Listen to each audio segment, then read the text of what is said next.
The Greater Southwest Insurance Company office in Kingman, Arizona. The following is an account of expenses incurred during my investigation of the Red Rock matter.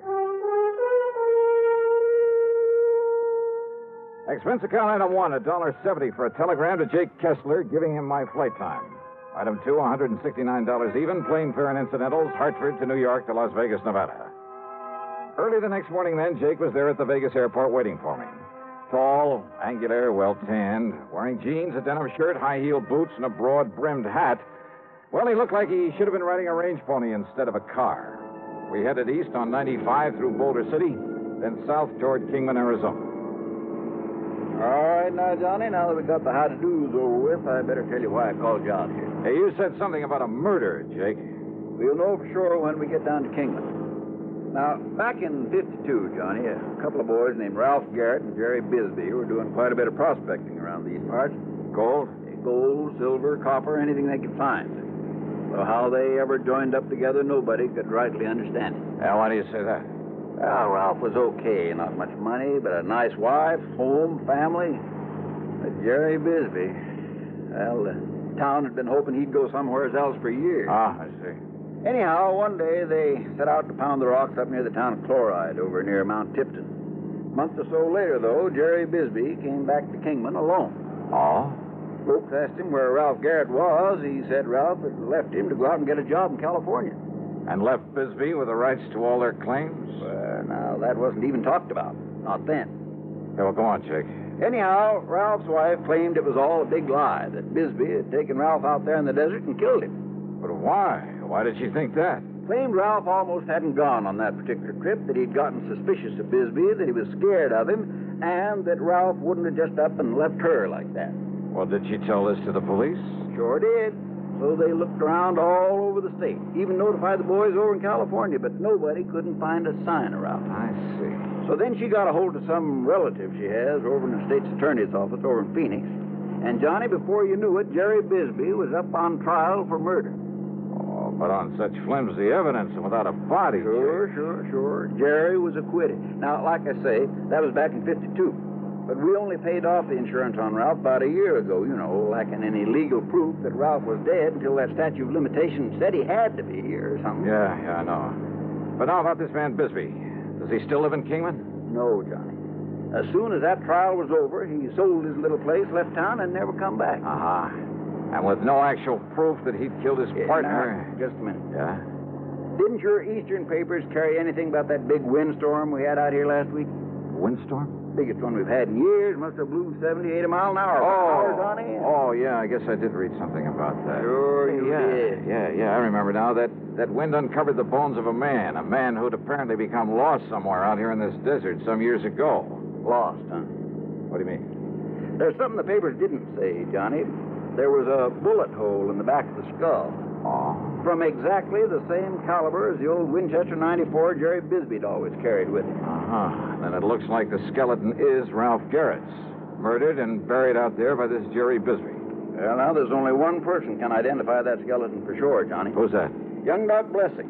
And if we're lucky, we'll find him awaiting for us in Kingman.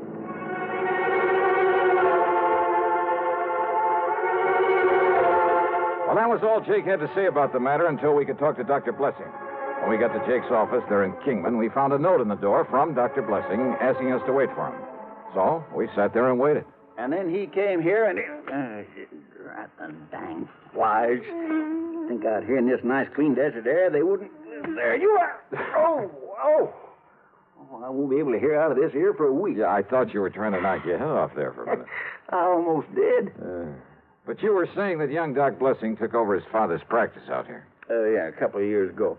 And that included all the records his pa had always kept, complete records of every case he'd ever handled. Notes, prescriptions, x-rays, everything. Boxes, crates, cartons of them, Johnny.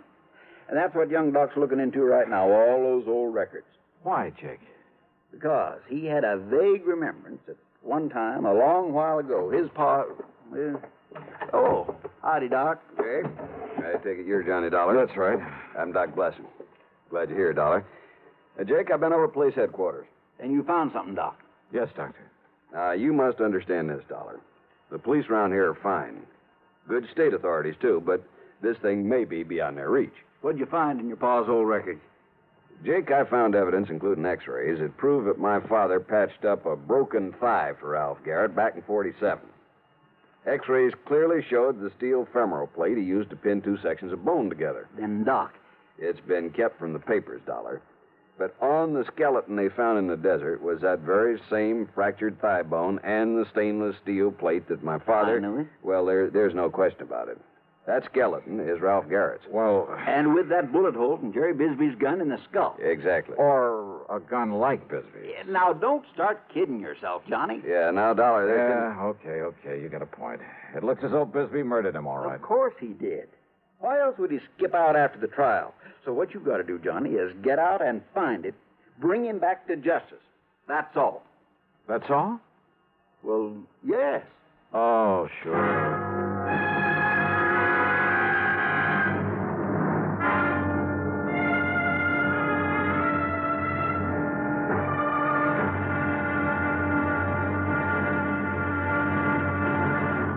Next time you refresh, enjoy a frosty, ice-cold Pepsi-Cola. Sociability, Charlie. All right, Kay, how's this? Pepsi is light, refreshes without filling. You like to refresh? Have a Pepsi right now. Well, offer it to everybody, Charlie. I will. Enjoy Pepsi at the fountain. It's delicious at home, too. Have one at lunch or with a snack. Charlie. At the beach or at dinner. Wherever you go, wherever you're thirsty, Pepsi is there. It's here, too, in our Be Sociable song. Be sociable, look smart, keep up to date with Pepsi. Drink light, refreshing Pepsi. Stay young and debonair. Be sociable, have a Pepsi. For the weekend, have plenty of Pepsi around. Pick up an extra carton today. CK, I'm sociable. With Pepsi, everyone is. And now, the second act of yours truly, Johnny Dollar.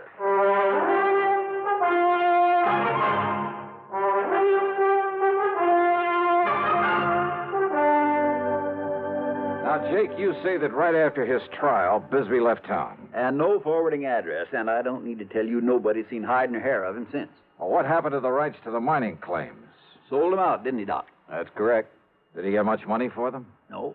And, of course, he had to share and share alike with Ralph's widow. Hey, Doc, you say you just saw the police. Yeah, Dollar, and of course they're certain, too, that Bisbee murdered Ralph Garrett. On the strength of the evidence I was able to provide for him. Any idea how they plan to proceed? Yeah, I assume they've notified the state police and that they'll put out bulletins all over the country. All of which will take time, of course. Yeah, in other words, they have no idea whatsoever where Jerry Bisbee might be by now. Well, after all, Johnny, after all these years. Yeah. Bisbee may have gone anywhere after he left here, and since he alone had knowledge of his guilt at that time. Yeah. So all I have to do is perform a slight miracle and... Hey, wait, you say that he was a prospector while he was living here in Kingman. That's right. Well, what else did he do? Well, he kind of worked some of the mines now and then, enough to keep him in food and clothes and tobacco's all. And liquor, of course. He was a heavy, disagreeable drinker. But that's all. It's the only work he knew. Now I got some house calls to make. If I can be of any further help. Yeah, well, maybe that gives me an idea. Yeah? No, you go ahead, Doc. I can work on it right here. Very well. Don't hesitate to call me. What's this idea, Johnny? Just let me use this phone. Well, sure, go ahead.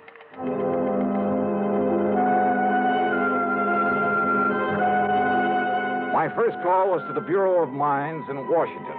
I practically had to have them check me out with the FBI before they'd give me the information I wanted.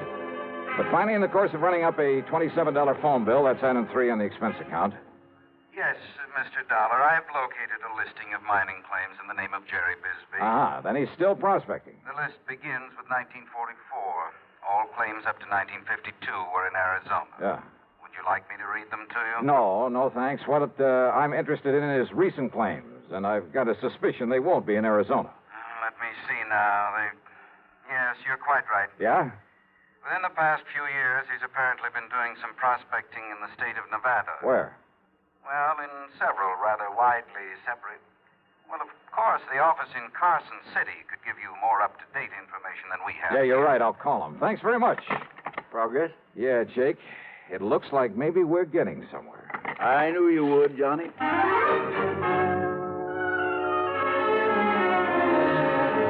But on my call to Carson City, capital of Nevada, I ran into a stone wall. Well, I'm sorry, sir, but I have no authority to give out such information over the phone. All right, now, listen, please, when miss. Mr. Harker gets back to the office, if you care to call back in 2 or 3 hours. Look, isn't there somebody else there who can give me the information I need? All I want... Without Mr. Harker's authorization? I doubt it, sir. But look, miss, I just want to get... If you were to come here in person and show the proper credentials. Yeah, sure, thanks.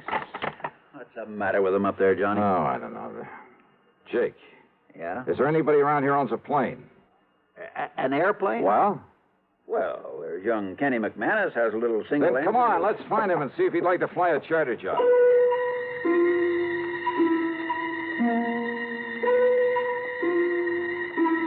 Expense account item 4, $175 to Kenny McManus for the use of his plane and his service as pilot. Only I'm not so sure I would have chartered that particular plane if I'd taken time for a real good look at it before we started off. Yeah, with 2 passengers, a full load of gas, and my luggage, it was hardly... Well, let's face it. It was old and definitely underpowered for such a trip. We missed the tops of several mountains by only inches along the way. But somehow, shortly after noon, we landed in the Nevada capital. Item 5, $1 to one of the lads at the hangar for a ride into the local bureau representative. Mr. Harker was somewhat reticent until I mentioned one word. What was that, Mr. Dollar? Murder, Mr. Harker. I want this man Bisbee for murder. I see. And I'm certain I can be of help to you. And now, thanks to Mr. Harker's cooperation, I finally really got on Jerry Bisbee's trail. Item 6, $50, deposit on a rental car, and I headed due east. I headed for the lively old ghost town of Virginia City. I didn't know I was also heading into one of the most dangerous situations in my whole career.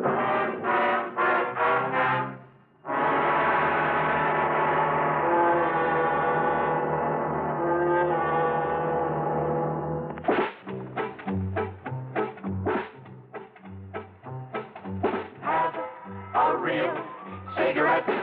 Have a Camel. Have a Camel cigarette. Have a real cigarette. Have a Camel. Have a Camel cigarette. Best tobacco makes the best smoke. Have a Camel cigarette. Best tobacco makes the best smoke. Have a Camel cigarette. If you're smoking more these days, but enjoying it less, change to Camels. The Camel blend of caustic tobaccos has never been equaled for real smoking satisfaction. Have a real cigarette. Have a Camel. Start to really enjoy smoking again. Now, back to yours truly, Johnny Dollar and the Red Rock Matter.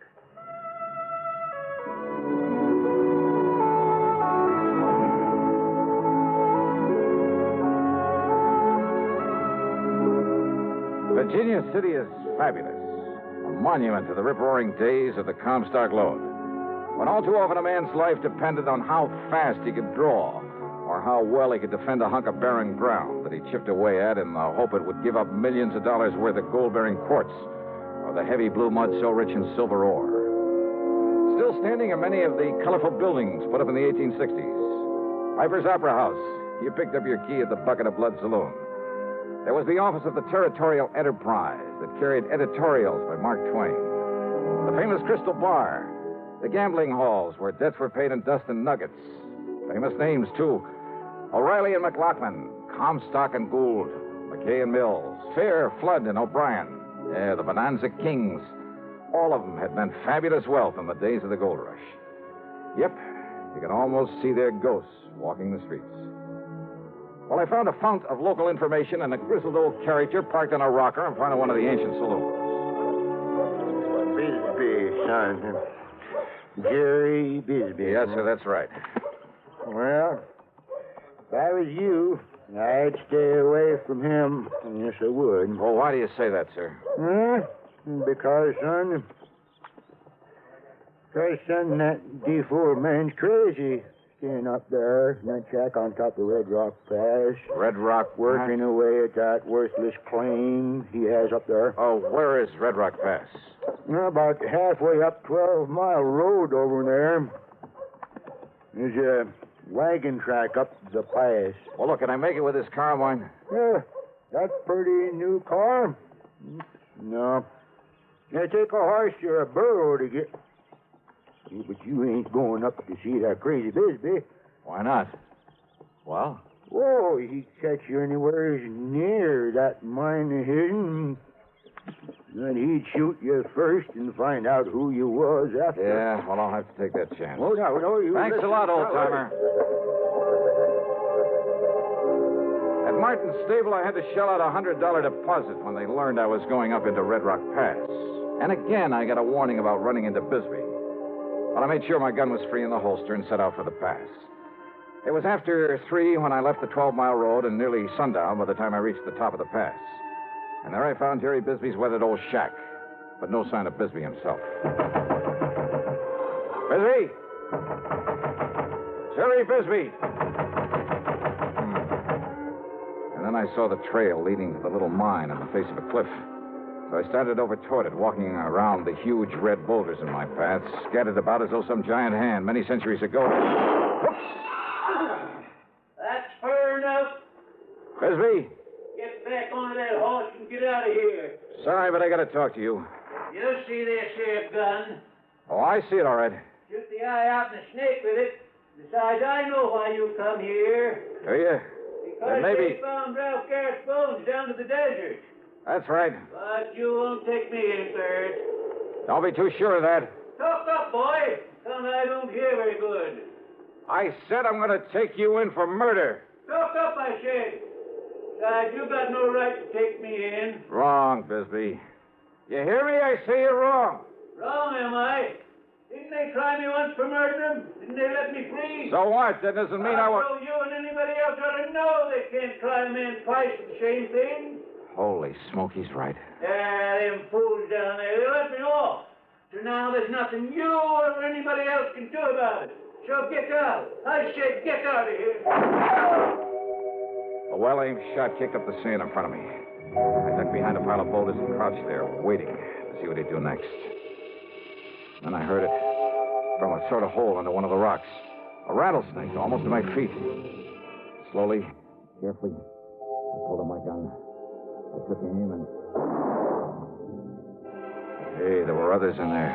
There must have been a nest of them. No use, boy. I'm coming over there to get you. Yeah, well, listen. I'm going to kill you. There was another rock to my left, a boulder that maybe I could reach without his seeing me. And the sound of the rappers at my feet wasn't exactly friendly. So I bent down low and made a dash for it. Brother, that time I could practically taste the lead.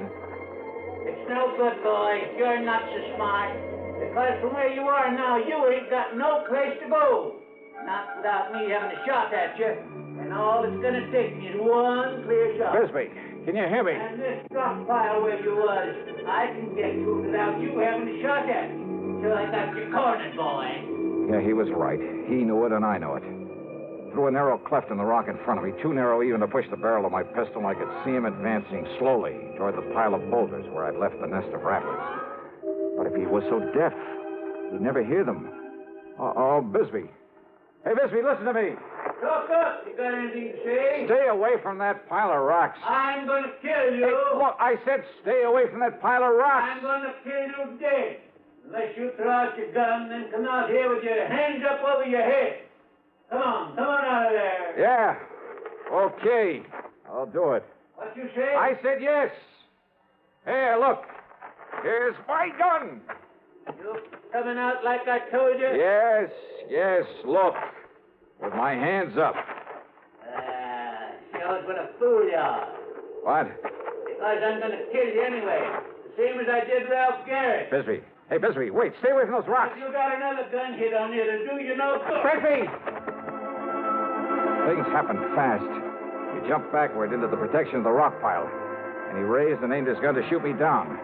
But a sudden movement among the angry nest of rattlesnakes. No!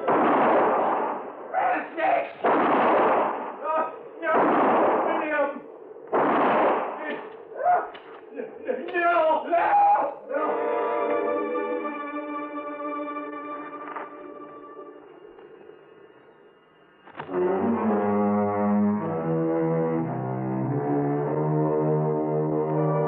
By the time I got over to him and hauled him out of that pit of death, half a dozen of the deadly rattlers must have struck him. He died before I could get him back to Virginia City.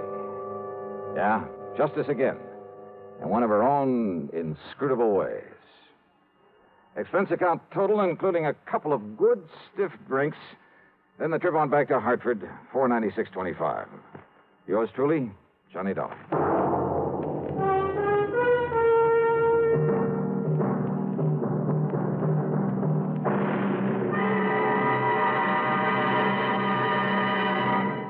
Hi, this is Dennis James.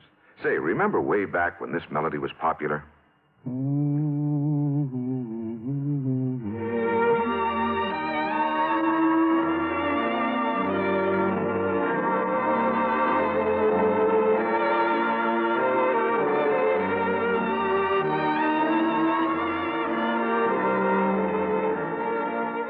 There's something very special about a long-time favorite, isn't there? Well, folks feel the same way about one of Kellogg's favorites, Kellogg's All Brand. Going on 41 years now, it's been America's most popular good food way to fight irregularity from lack of bulk.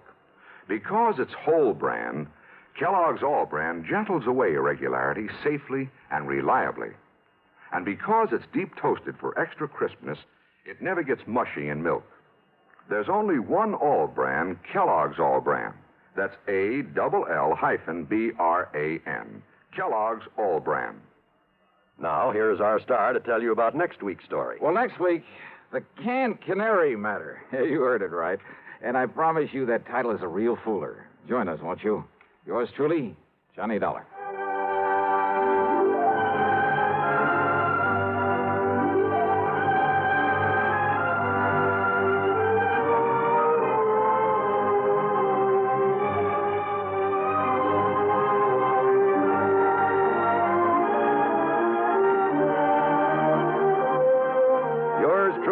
Johnny Dollar, starring Bob Bailey, originates in Hollywood and is written, produced, and directed by Jack Johnstone. Heard in our cast were Virginia Gregg, Arlie Bear, Harry Bartell, Vic Perrin, John Daner, Will Wright, Tom Hanley, and Bill James. Be sure to join us next week, same time and station, for another exciting story of yours truly, Johnny Dollar.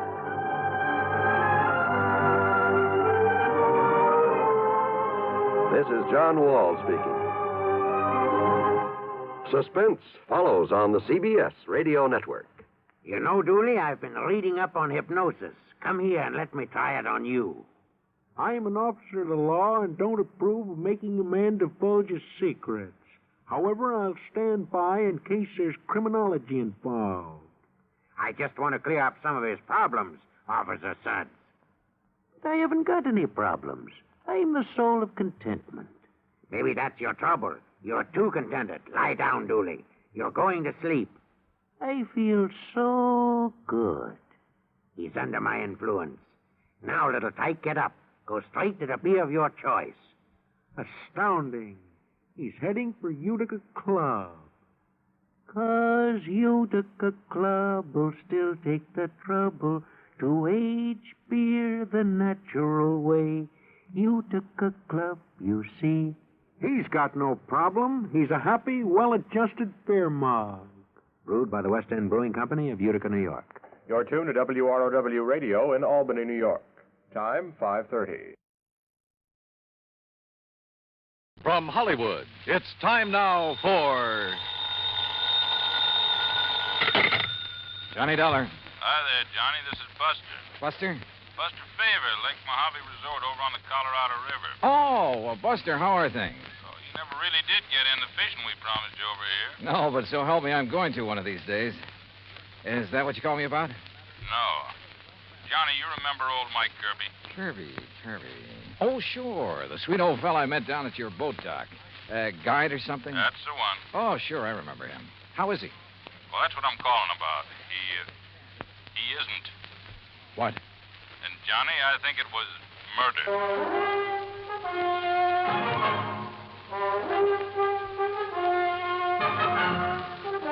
Bob Bailey in the exciting adventures of the man with the action-packed expense account. America's fabulous freelance insurance investigator. Yours truly, Johnny Dollar.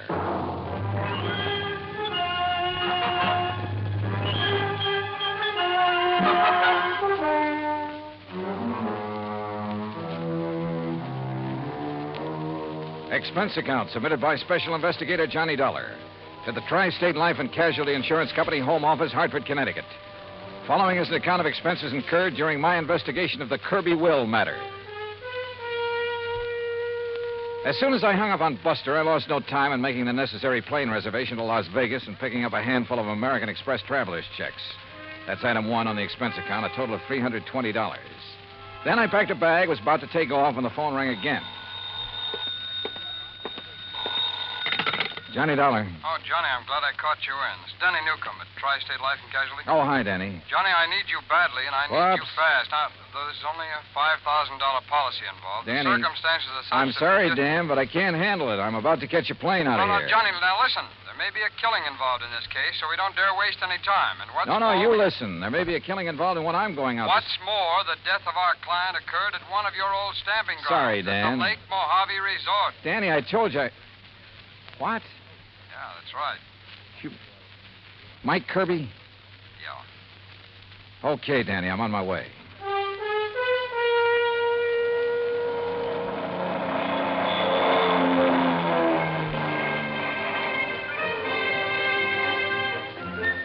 It was 7:30 a.m. when the plane dropped me off in Las Vegas, Nevada, smack in the middle of the Mojave Desert. Even at that hour of the morning, the otherwise clear, clean air was filled with the cacophony of this city of chance. The stuttering clicks of the ball on the roulette wheels, the rattle and gallop of the ivories on the dice table, the endless drone of the croupiers, the flat clank of the chuck-a-luck cages, the snap of cards by the blackjack dealers, the never-ending click of poker chips and silver dollars. And over it all, the interminable chunk and whir of the slot machines, day and night from one end of the town to the other. Fabulous. I grabbed breakfast, that's item 2, then rented a car and headed south and east on Route 93 toward Kingman, Arizona. Then, just 5 miles short of that town, I swung right on 68 down toward Davis Dam, down to Lake Mojave Resort.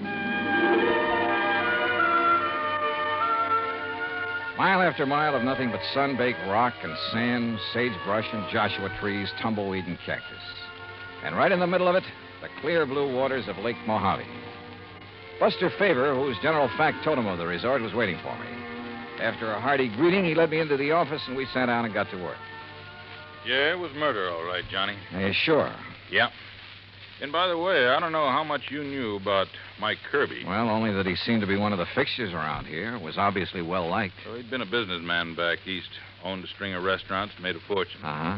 And about 10 years ago, he retired. Did a lot of traveling, all over the world, I guess. Oh, lucky man. Did he have any relatives, Buster? Oh, only some nephews and nieces. I see. Anyhow, a little over 3 years ago, he settled down here to spend the rest of his life just fishing, taking it easy. Can't think of a better place or way to retire. How old was he, Buster? 61. Didn't look it, though. No. Well, if I remember right, he was pretty fit. He was. Well, I had the impression when I was here before that he was just a hired fishing guide, something like that. Oh, he used that as an excuse to meet folks. Half the time, he clean forgot to charge for his guide services. Accidentally on purpose, no doubt. Well, now you said... Now, don't rush me, Johnny. I got to give you the background. Okay, shoot. He kept saying over and over and over again how glad he was to be out from under a lot of responsibilities. And one day, about 6 or 7 months ago, he suddenly transferred title to his boat, his motor, his fishing tackle, and his old beat-up Ford to us. Oh? I know. I asked him at the time if he wanted to get him off his personal inventory, why not give him to his relatives? Well, what'd he say to that? Said he didn't like him. Felt they were just waiting around for him to die so they could get their hands on his money. Oh. Said he just wanted to make sure that if anything happened to him, the stuff would end up with us on account of we'd use it and appreciate it. Also, Johnny, he plunked down $10,000 in cash and insisted that we take that, too. $10,000? What for? His rent on his cabin for as long as he lived. Oh. Buster, did he leave a will of any kind? Well, now, I'm getting to that. Anyhow, last Friday afternoon, he went out fishing alone like he often did. And just before dark, one of the rental boats came in with 2 young kids. Yeah. They'd seen old Mike's boat up on the beach in that big cove just above the power line crossing. They found Mike laying on the sand beside it, as still as death. Well, they came tearing in to report it, scared half out of their wits. Well, I sure hope you... Oh, sure. I grabbed Ham Pratt and a big flashlight. You remember Ham. Oh, yeah, the manager of the resort. Yeah. Well? Well, We found him there. And he was gone, the poor old fella. Go on, Buster. Well, Ham took one look at him, and rattlesnake, he said. A rattlesnake did it. Mm-hmm. You could tell by the way Mike looked, laying there. Fang marks? Yeah, on his right leg, just above the ankle. And a big bruise on his head, like he'd hit a rock when he fell. But on the phone, you said you thought it was murder. And a minute ago, you said you're sure of it. Well, we put him in our boat, hitched his on behind, and brought him back here. We phoned Tad Harding of the Kingman Police Department. I remember him. Good man. Yeah, well, Chief Harding took one look, and he agreed with Ham. Poison from a rattler. Well, they took him into Kingman, and I telegraphed the relatives. But, Buster, now look, you... But then I got to thinking. There was something wrong. What do you mean? Well, there are very few rattlers in this part of the country because of the heat. They can't take it. If anybody'd know better than to fool with one, it'd be old Mike. And they always sound a warning before they strike anyhow, don't they? Sure. So early next morning, I went back to the cove. And? Number one, there was no sign of any rock that Mike might have hit his head on when he fell. Go on, Buster, go on. There was no trail from any kind of a snake anywhere around. Well, the sand could have drifted over them. No, sir. The footprints Ham and I and the kids had made were clear as crystal, but no tracks of a snake. All right, go on. Well, then I noticed it, where another boat had been beached. Strange one, not from our landing. It was right next to where Mike's had been, right alongside. Any footprints from it? Well, if there were, we and the kids had mashed them all out. Then I remembered the way Mike had been laying there, as though he could have been rolled out of his boat or thrown out right on the sand. Then it looks as though somebody met him out on the lake, banged him over the head, made the fang marks, which isn't hard, then lashed the two boats together, dumped him off at the cove, and left. It sure does, Johnny. I want to see that place. Yeah, and all the excitement, I might have overlooked a lot of things. Oh, that I doubt. Now, Buster, if there's no sign of rattlesnake poison in old Mike's body... Well, right after I called you, I phoned Chief Harding. Coroner's making his autopsy today. He'll call me. Well, now, look. These nephews and nieces of Mike's, how much do you know about them? Oh, I never met them. But according to their answering telegrams, they're going to descend on us like a swarm of locusts. There are a lot of them? Well, no, I was thinking of the way that they... Well, one, there's a woman named of Martha Woodbury who... Excuse me. Mr. Favor? Yeah, I'm Buster Favor. I am Miss Martha Woodbury. Oh, well, Miss Woodbury, we were just at... this is Mr. Johnny Dollar. Miss... How do you do? Mr. Favor, I'm a niece of Michael Jonathan Kirbey, and probably the major beneficiary of his estate. I wired you that I would be here, and I am. You got here kind of fast, too, didn't you? I also wired Uncle Michael's attorney in Kingman that I saw no reason why he should delay the reading of Uncle Michael's will. Lawyer Guilford phoned me about that, and I guess you weren't the only one. He should be here late this afternoon. I also wish to make funeral arrangements befitting one of his financial status. Won't you sit down? Now, please tell me the circumstances of his death. And, of course, I wish to see the poor darling's body. Miss Woodbury. Yes? What do you do for a living? Why, if it's of any concern to you, I teach at Armand College. Toxicology. Toxicology, huh? Yes. Poison. Very interesting. Is it? Why? Who are you, Mr. Dollar?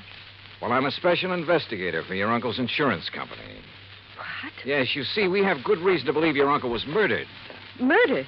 Murdered? Who said that? Hello, Martha. You said murdered. Are you talking about Uncle Michael? Well, that's right. Who are you? I am Chester Kirbey, and as far as I know, the heir to my uncle's fortune. Who are you, sir? Chester, Mr. Dollar is an insurance investigator. Oh? Investigator, huh? Dollar, I'm Hank Kirbey, family black sheep, also Uncle Mike's nephew. What's this talk about murder? Are you three his only relatives? That's right, Dollar, except for Lita. Lita? Lolita Laverne. Though we sometimes try to forget that. Oh, come off of that. Why, Miss Woodbury? My sister is a cheap nightclub dancer. We prefer to forget it. And the silly stage name she uses. Now, take it easy, teacher. Of course, Martha. This is hardly the time or place to... What do you do for a living, Mr. Kirbey? Chester? Play the stock market a bit, that sort of thing. He's a playboy, Mr. Dollar, and a gambler, and I suspect not a very honest one. Martha, my dear girl, I resent... You've never done a lick of honest work in your life. And if you think Uncle Michael didn't know it, would let his money ever get into those soft pickpocket fingers of yours... You don't think you're the one Well, let doing me it. tell you something, Oh, shut up, both of you. Pair of money-grabbing... If you had to work for a living... Like what, Hank? What do you do? Yes. tell him, Henry? Oh, I told you I was the black sheep of the family, but I work. You know, odd job. I'll tell you, Mr. Dollar. He's a roustabout. Circuses, carnivals, that disgusting sort of thing. Where are you working now, Hank? Well, there's a sort of a scientific exhibit. Sideshow is more like it. All right. Along the highway over near Victorville. A lot of rare animals, reptiles, and things on display. And Henry, dear boy, when he's off the bottle, is appropriately enough in charge of the snake pit. Oh. Well, we do scientific work, too. You know, like what, Henry? Like milking the venom from the snakes to sell to laboratories? Yeah. Well, that is what... Excuse me. Hello? What? You sure? Well, what? Mr. Dollar, I think it's about time you tell us Hey, what you Johnny. meant when... Yeah, Buster. I want you to hear this. It's Chief Harding. Go ahead, Chief. Well, as I said, Buster, there was evidence of rattlesnake venom in the body, all right. But it didn't enter at the fang marks on the leg. What do you mean, Chief? Well, the coroner says those marks were fakes. The venom was injected with a needle up near the armpit where it wouldn't be noticed. Chief, this is Johnny Dollar. Oh, hi there, Mr. Dollar. Haven't seen you since you were out here Listen, working on the... was the venom injected into his body before or after old Mike received the blow on the head? Was the coroner able to check that? I don't think he's tried, Mr. Dollar. Well, have him do it, will you please, if he can? Well, sure. Also, do me a favor and check with Lawyer Guilford. I'd like to know when he's coming out here with a will. Oh, I saw him just a few minutes ago, and he asked me to tell Buster sometime this afternoon if he can get away. Good, thanks. I'll talk to you later. Well, sure, Mr. As I started to say, Mr. Look, Dollar, Miss Woodbury, there is nothing that you or any of us can do until we get the complete report from the coroner. Well, you can at least tell us what you meant. And when what you meant... about dear Uncle Michael's will, Mr. Dollar? That will have to wait for the attorney. He expects to be here sometime later today. Now, wait a minute. You said murdered. Incidentally, I suppose the will shouldn't be read until Lolita, or whatever her name is, gets here. According to her telegram, she ought to get here today. Well, she'd better. What I want you to do is arrange for quarters here. And, all of you stay here.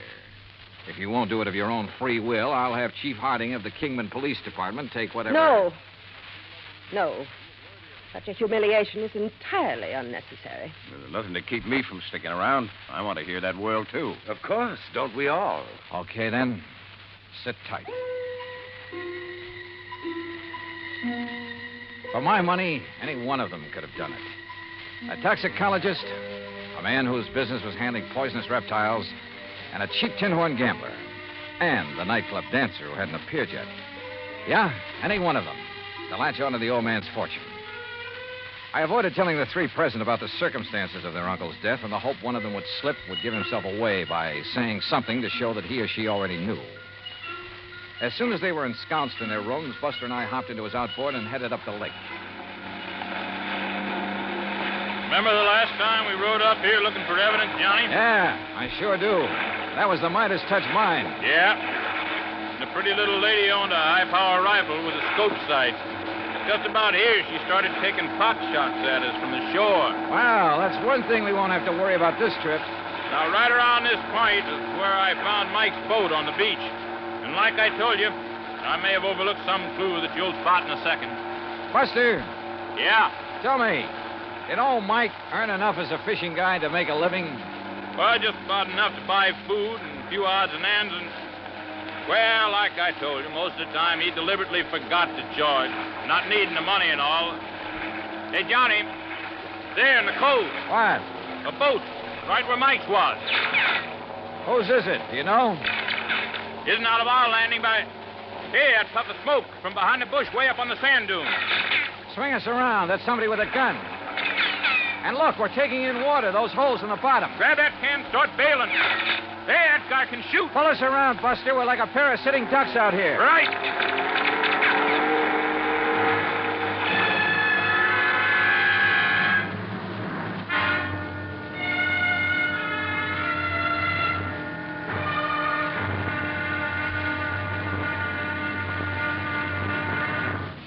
Act Two of yours truly, Johnny Dollar, in just a moment. Democracy. It takes an awareness of life and a respect for mankind to make democracy work. But when this happens, democracy works in mysterious ways to better the lives of everyone. Why? because democracy is concerned with everyone. One could say that democracy is people. For the people rule themselves in a democracy. No tyrant stands a chance. No dictator can get a foothold. The systems of laws and justice in a democratic government is made and operated by the people, for the people. And people like to be free. That's why democracy gives mankind its finest legacy of freedom. Now, Act Two of yours truly, Johnny Dollar, and the Kirbey Will Matter.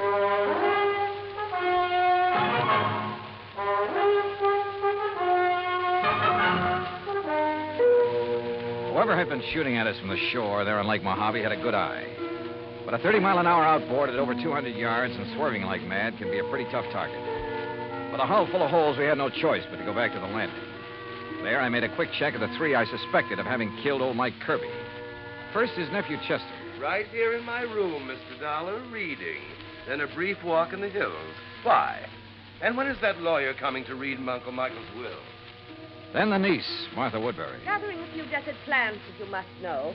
Hardly racing about on the lake armed with a gun, as you seem to suspect. Why don't you question Henry? If anyone should know how to handle a gun, he should. So I questioned Hank Kirbey. Patient, that's what. I saw no reason to just sit around waiting for that lawyer to arrive. I was fishing in that first big cove on the right. On the Arizona side. That's right. And I saw you and Buster tearing back here. That's when I come back to see what was up. Now, what is up? Mr. Kirbey? Yeah, Buster?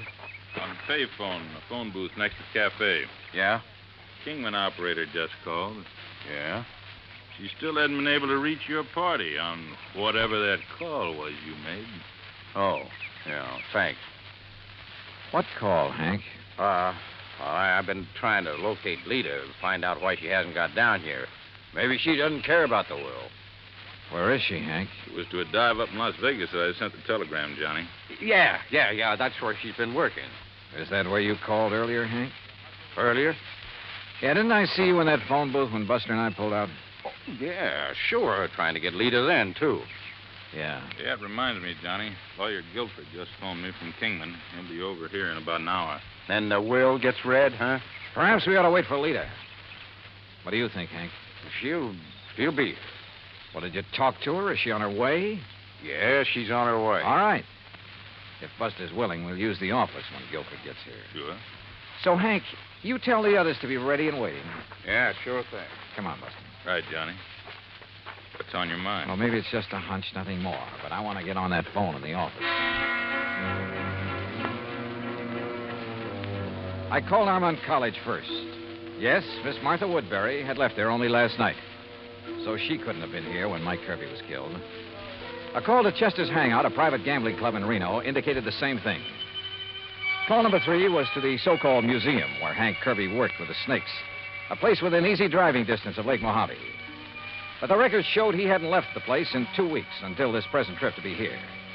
Lolita? Well, the manager of the club in Las Vegas said she hadn't missed a show.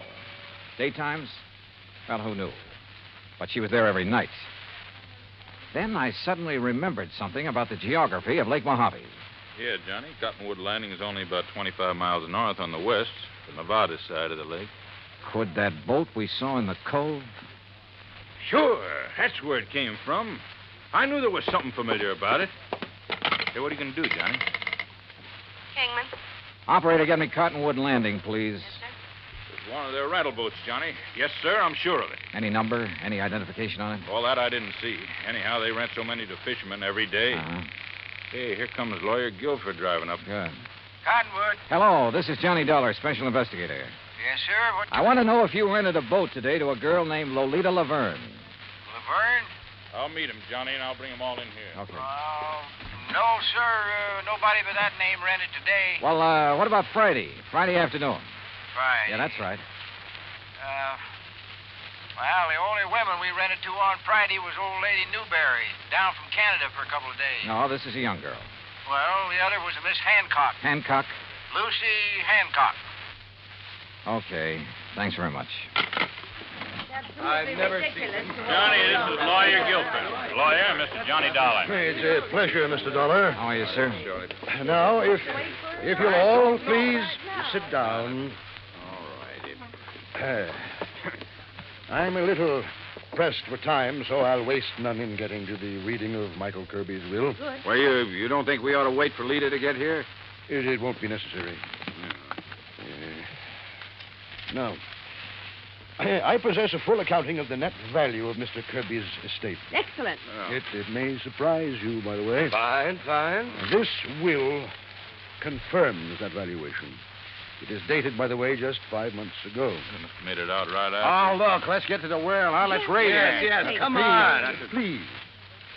His real property consisted only of his clothes, then the outboard motorboat, and an old car which he transferred to the Lake Mojave Resort, together with the sum of money to provide for his living here. How much?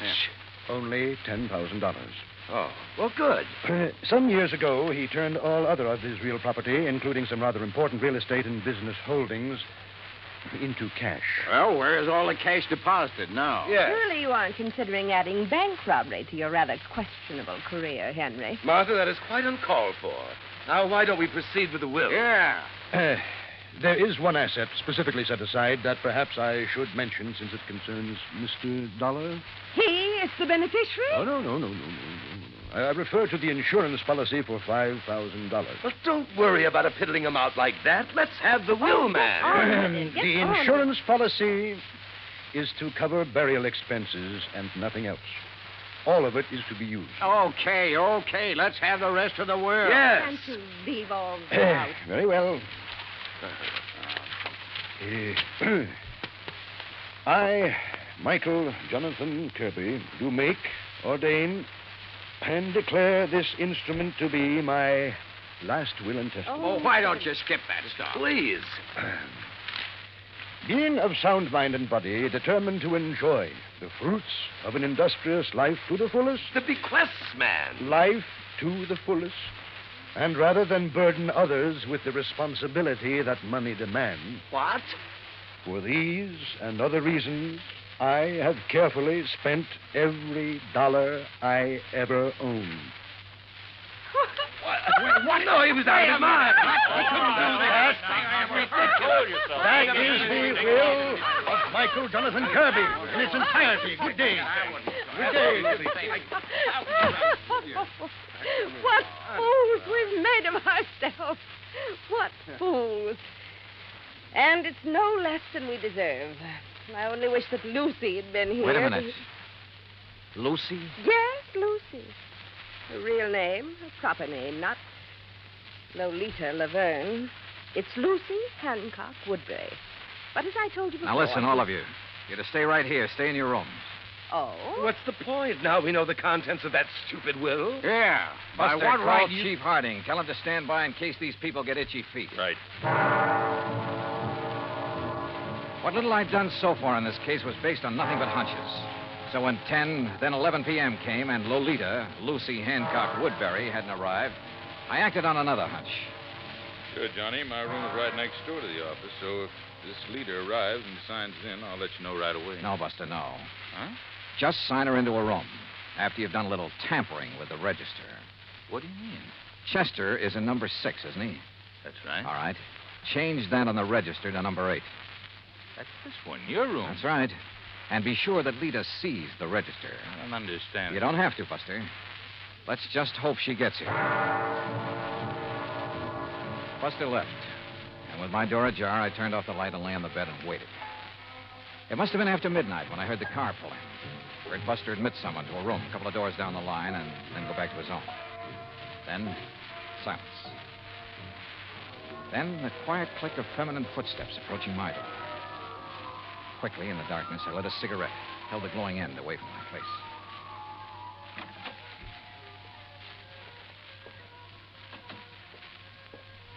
Well, darling. Yeah, about time. About time you got some sense, Chet. No, don't turn on the light. The others asleep. Their rooms are dark. Uh-huh. Listen, dear cousin, have you lost your mind? Hmm? Shooting at that boat from over the ridge between the two coves. What were they? Police? Detectives? You should have known you couldn't have hit them that far away, Chet. You should have waited till they got on shore looking for me. Well. Did they fall for the rattlesnake bite we made on the old man? Uh-huh. Well, they'll never find the needle I used. It's at the bottom of the lake. And look, If the cops question you, I hope you had sense enough to remind them what Martha and Hank do for a living. No chance. And what about the will? Will you be surprised? What? Say that again, Chet. Say anything. You sound like somebody else. Yeah, like Johnny Dollar. Let's have some light. Dollar? That's right, special investigator. Oh, no. Let me out of here! Now, where do you think you're going? No, let me go of me! Come on now.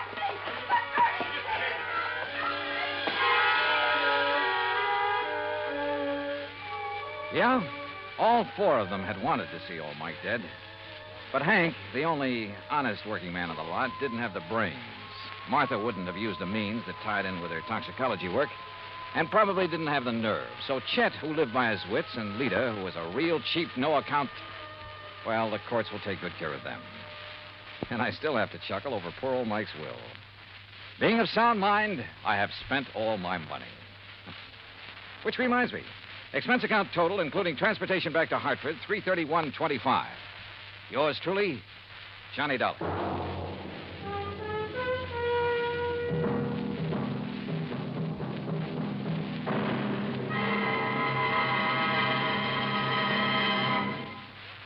Now, here is our star to tell you about next week's story. Next week, the most complicated case in years comes up, but the simplest, most obvious solution. Join us, won't you? Yours truly, Johnny Dollar.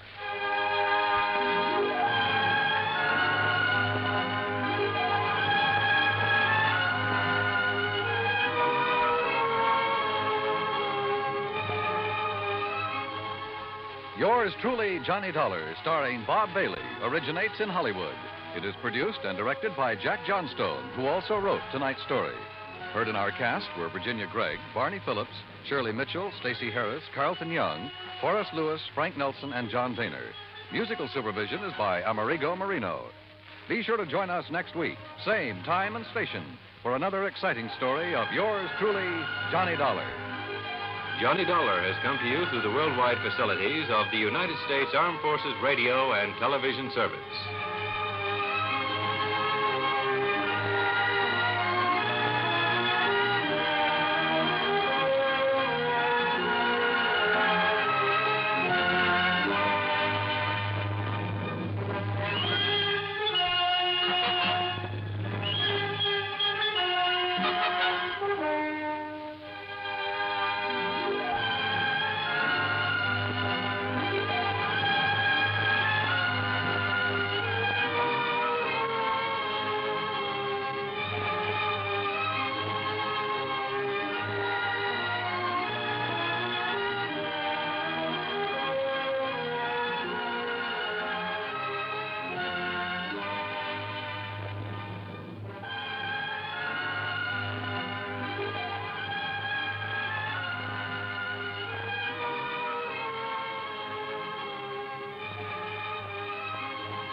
From Hollywood, it's time now for...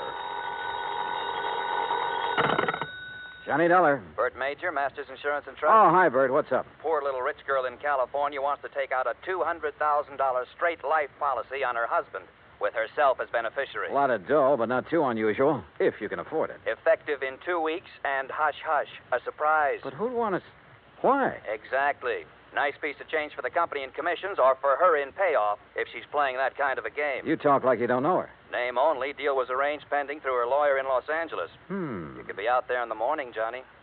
All right, Bert. Who gives me the fill-in? Our agent out there, Roger Hackey. He'll meet you at International Airport.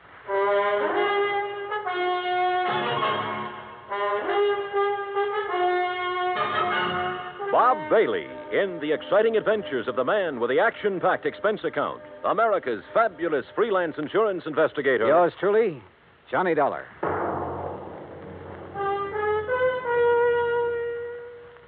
And now, Act One of yours truly, Johnny Dollar.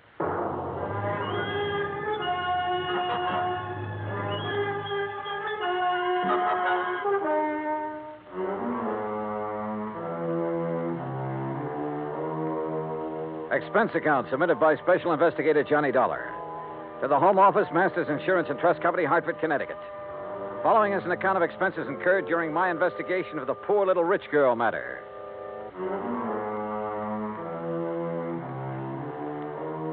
Expense account item 1, $280 round-trip plane ticket and incidentals, including sunglasses, Hartford to Los Angeles. I arrived, rested, ready, and right on schedule. Also on schedule was Roger Hackey, Masters Los Angeles agent, who turned out to be a repressed comedian become insurance salesman. Yep, I said to myself, that's Johnny Dollar, I said. You are Johnny Dollar, aren't you? In person. You Roger Hackey? In person? Say, you got the old feel, haven't you? Simpatico, we call it out here. Have a nice trip? Yeah. Good. Airplanes scare me. Don't like being up there in the wild blue yonder. Terra firma's my dish of tea. Slow but sure, they call me. Yeah, well, look. Now, if you'll just follow me, we'll jump in my jalopy, and I'll have you at the Beverly Hilton before you can say happy hooligan. You said. Huh? Oh, yeah. Well, here we go. Cloud of dust and all that.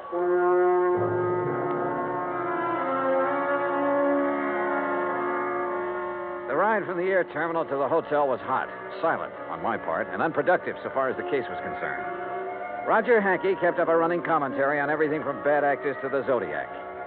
It wasn't until I was settled in my room with drink in hand and Shula's feet propped up that I could get him to switch to the $200,000 surprise. Her name is Cynthia Durbin. Now, how much do you know about her? Nothing. Bert Major said you'd give me the background. Now, she's a strange one. You know what a chameleon is? Well, sure, a lizard that changes color, so what? So, that's the kind of a gal Cynthia Durbin is. At least she is now. You're losing me, Roger. Begin at the beginning. Now, you're the doctor. As the Siamese twins said after the operation, what's missing? Yeah. Yeah. How did you meet Cynthia Durbin? Well, she came into the office yesterday. No call, no appointment. There she was. Oh, what's she like? Trim. Real trim. And expensive. Just casually announced she wanted to buy $200,000 worth of insurance, huh? Well, not exactly. She started asking about various policies, endowment, straight life, etc., and how and when they paid off. And she kept giving me the big eye and cross-leg routine. She tell you anything about herself? Oh, didn't have to. I already knew. She's practically a fixture in the society section of the Sunday papers. Garden parties, opening nights, and all that. Yeah, but only lately. Her husband? Peter Durbin. He's been a public figure ever since they got married about 3 years ago. But she hasn't. No, just the last couple of months or so. How old is she? Oh, around 25. Blonde, blooming, and gorgeous, figuratively speaking. I take it she has the money, huh? Yeah, right. He was a well-torsoed movie bit player with a champagne appetite. I see. Now, what about this surprise angle? Well, she came right to the point. Said her husband had just had a complete physical. Asked if his doctor's report would be acceptable. If so, okay. But you didn't sign her up. Why? She didn't give me the chance. What do you mean? All of a sudden, she reached in her purse and pulled out a piece of paper with a name and address on it, announced this was her attorney. See him, she said, smiled big, and walked out. Did you go and see the attorney? Right away. A guy by the name of Crane Collins. Has big plush offices downtown, old senior partner type. What did he have to say? Oh, nothing except routine questions about filling out the forms, expediting the procedure, importance of secrecy for the surprise. Well, why didn't you ask a few questions? Couldn't. What do you mean, couldn't? She was there. Doing what?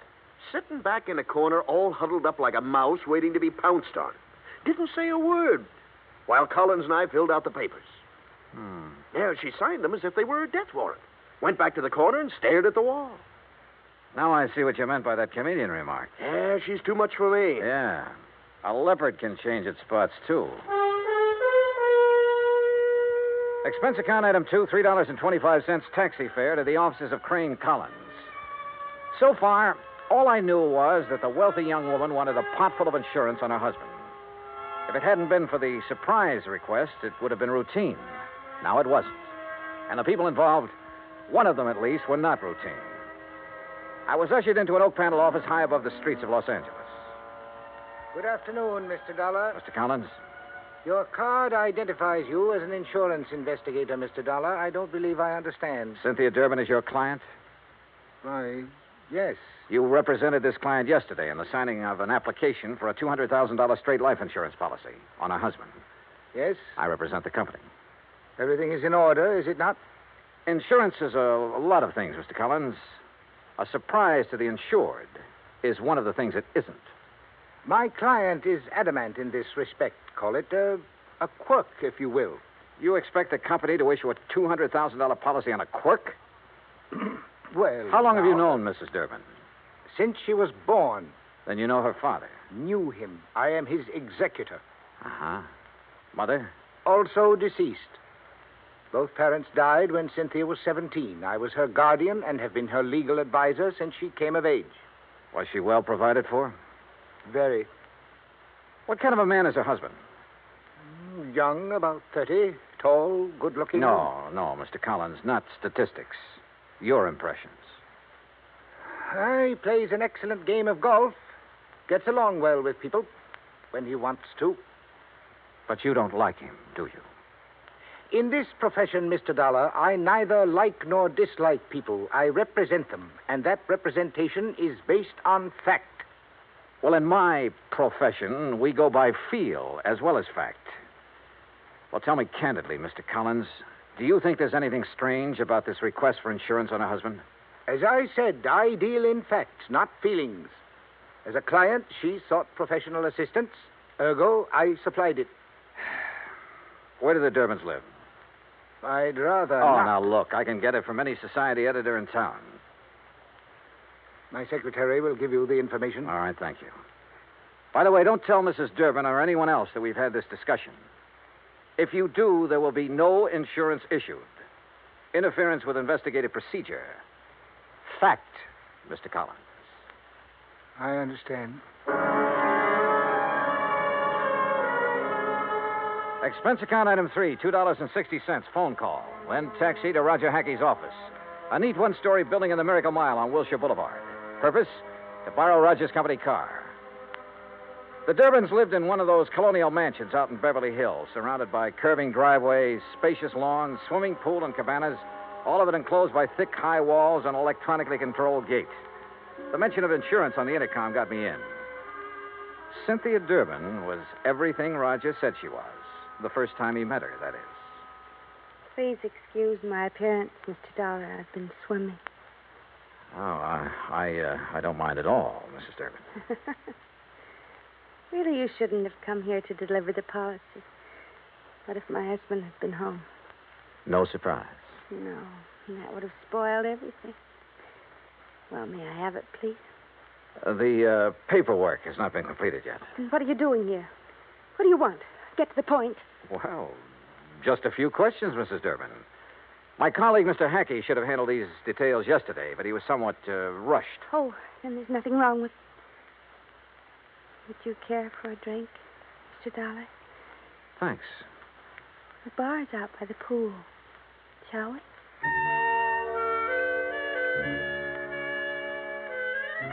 She was wearing a bikini and high-heel beach sandals, and she led the way. I was hoping it was 2 miles to the pool instead of the 75 yards it turned out to be.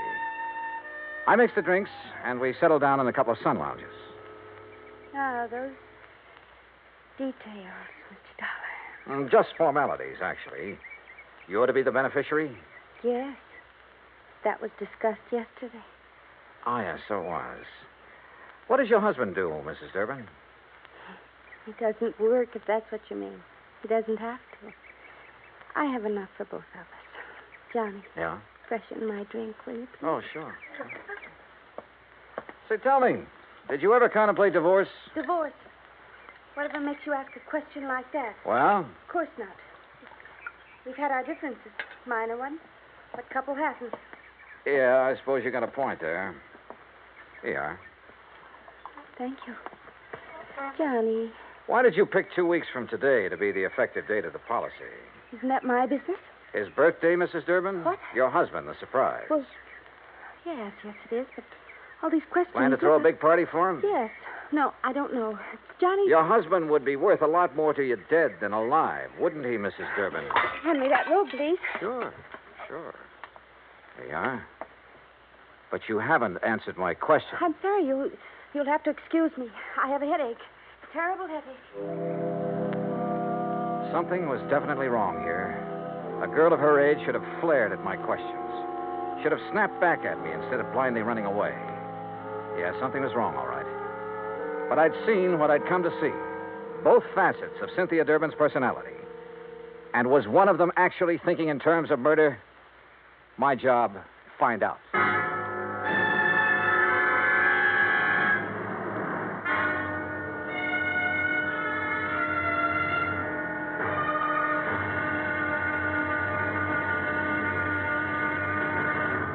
Act two of yours truly, Johnny Dollar, in a moment.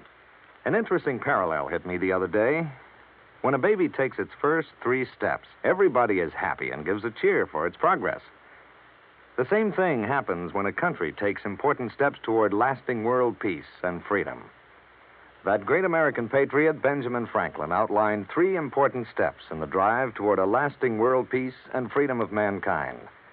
The last and most important of these steps was, and is, to get the people of the world to talk to each other and to help each other. This is the essence of the people-to-people program that Americans have put into operation all over the world. It has been such a great success that it is beginning to work both ways. Not too long ago in Korea, Tom Lawrence, a yeoman in the United States Navy, lost his wallet on a street in Seoul. The wallet was found by a 15-year-old Korean boy who gave it to his father. The father promptly returned it to Lawrence with nothing missing. Tom Lawrence decided that this kind of honesty should pay off. He visited the 7 members of the Korean family and gave them 80 pounds of rice. He then promised to bring the family 50 pounds of rice each month he remained in Korea. The Korean father said, "I think this is much more than I deserve." Maybe it was, and maybe it wasn't. But who can put a price on better understanding among the peoples of the world? For through better understanding of each other comes an understanding of freedom, the right of all men, everywhere. And now, Act two of yours truly, Johnny Dollar, and the Poor Little Rich Girl Matter.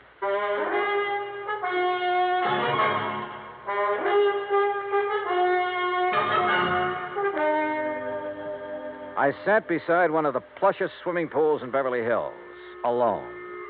I finished my drink slowly.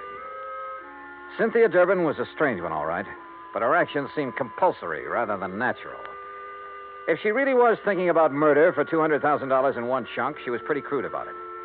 If she was trying to impress her husband for some unknown reason, she'd selected a mighty offbeat way to do it. If she was going off her rocker, well... The extension phone hung on a post beside the bar. I don't ordinarily listen in on other people's conversations, but this one... Thing wrong, darling? Eric? Oh, Eric, I've got to talk to you. Something has happened. I No, think Cynthia, not on the phone. Meet me here in half an hour. But, Eric... Half an hour. Here. Goodbye, Cynthia. Hello, Eric.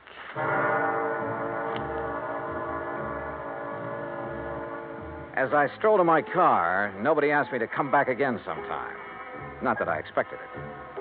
I parked a block down the street, adjusted the rearview mirror, and got comfortable. A cigarette later, she came zooming out in a CAD convertible and headed my way. I've tailed a few cars in my time, but this kid was either scared silly or she'd learned her evasive tactics from Bull Halsey. I lost her in the first 10 blocks. So I drove Roger Hackey's car back to his office and prepared for the horse laugh I had coming. It came. She lost you, huh? Oh, that's a dandy, a real dandy. Hey, tell me, do you always laugh when you're about to lose the commission on a $200,000 policy? Yeah? Oh. Well, what are you going to do now, Johnny? Who is Eric? Well, he's not a brother, that's for sure. Oh. I don't know. You know, for 2 cents, I'd turn in a negative report and go on back to Hartford. Oh, wait now. You can't do that. This is a big deal. For you. For me, it's a pain in the neck. But you can't turn in a negative report just because she's got an extracurricular boyfriend. You don't even know who he is. And what about her husband? Yeah, what about him? Here. I got the dope right here. Today's paper, and it's a good picture of him. Read what it says. Peter Durbin, one of Los Angeles' better amateur golfers, plays out of Silver Oak Country Club where the state open is being held this week. He's expected to finish in the top. Roger, what time is it? 4:30. Thanks. Huh? Hey, where you going? I'm going to try my hand at being a reporter. What? What are you talking about? Roger, I'm going to interview Mr. Peter Durbin for the Interstate Publicity Press Association. Huh? Expense account item 4, $2.40, cab fare to the Silver Oak Country Club, which nestled in a big ravine north of Sunset Boulevard, some 15 minutes from Roger's office. The last players were coming in for the afternoon round when I got there, and Peter Durbin was among them. I waited until after the radio and TV boys had got through, and then caught him in a corner of the locker room. Yes? Who are you? Johnny Dollar, Interstate Publicity Press. I'd like to ask you a few questions, please. Well, I've already given my interviews. Well, sure, I know, but this is feature stuff. Best part of the day. There's the gallery body or stuff like that. Oh, all right, but make it quick. Yes, sir. Is your wife here? No, she never watches me play. Oh? Where is she now? Well, at home. Where else? But now, see here, don't you think... You're playing a great game, Mr. Durbin. You figure you're going to win this tournament, huh? Yes, I think so. McMahon has turned into 69, of course, but I'm still 3 strokes up on him. I play a much steadier game than he does. Oh, yeah, sure. This is your home club, isn't it? Oh, yes. It's one of the best in the country. Yeah, mighty fine course. You must be pretty well heeled. Well, That's none of your readers' concern. Oh, I'm sorry. Say, you have a birthday coming up soon, haven't you? How did you know? Oh, well, you're a prominent personality, Mr. Durbin. We keep a file on this sort of thing, on important people like you. Oh, I see. Oh, sure. I suppose you're going to have a big affair. No, as a matter of fact, the annual Western Road races fall on my birthday each year. As a reporter, you should recall that I won both last year and the year before. Oh, yeah, sure. Well, happy birthday, Mr. Durbin, and good luck. Well, is that all you want? That's all I need to know. Thanks. Act 3 of yours truly, Johnny Dollar, in a moment. No folklore could be all boastful and dynamic. Some of it is about the man at the bottom of the pile. Like the one they tell of the traveler who just had to get across a river. He argued with the boatman, but that boatman wasn't about to move. Nope. Not with the spring thaw making it a mighty ugly river. The traveler was insistent. Finally, the boatman agreed. But it was going to cost a whole quarter to get across. But I ain't got but 15 cents. You gotta take me for that. Your regular fare's only 10 cents. The boatman stood firm. I ain't going, that's all. Anybody that ain't got but 15 cents, it just don't make no difference which side of the river he's on anyhow. Folklore belongs to every nation's legendary past. And I guess we Americans have our share of some good ones. Like the one about... but we'll have to save that one for the next time we travel your way. See you then. And now, Act 3 of yours truly, Johnny Dollar, and the Poor Little Rich Girl Matter. Expense account item 5, $6 even. Taxi fare to the office of Attorney Crane Collins, with whom I could now agree on one point. I didn't like Peter Durbin either. It was 6:15 after hours when I entered the office of Collins, Douglas, Walsh, Hanley, and James. The senior partner was still there. His door was slightly ajar, and I heard voices, which stopped abruptly when I entered. Oh, Mr. Dollar. Rather late in the day, isn't it? I don't keep office hours, Mr. Collins. I'm very busy. Then I'll wait. Very well, as you wish. I wished, so I waited. But not for long. Because about 3 minutes later, Collins came out, carefully closed the door of his office behind him, and strode easily toward me, oozing his most charming professional smile. Now, Mr. Dollar, what can I do for you? Why didn't you tell me the first time I was here that Peter Durbin, in addition to being a first-class golfer, was also a racing enthusiast? Why, it just didn't occur to me.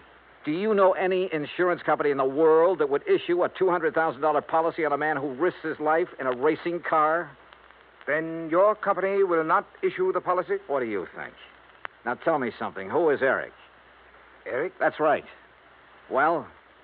The name is not familiar to me. Now, look, Mr. Collins, I have a feeling that even you will admit that withholding information in connection with a possible murder is punishable by law. Fact. I am fully aware of that, but I fail to see what that... What are you doing? You didn't invite me into your office. I just wondered why is all. Have you no ethics, man? Cynthia Durbin was in there a few minutes ago, wasn't she? Mr. Dollar. Wasn't she? If it is the intention of your company not to issue the insurance to my client, I will so inform her, and that will end the matter so far as you are concerned. Now, please be good enough to leave. You really don't know or care what's going on, do you? You're so wrapped up in the letter of the law that preventing a possible murder doesn't even occur to you. Another one of your feelings? Well, I don't have the remotest idea what you're talking about. Good night, Mr. Dollar. Good night, Mr. Collins.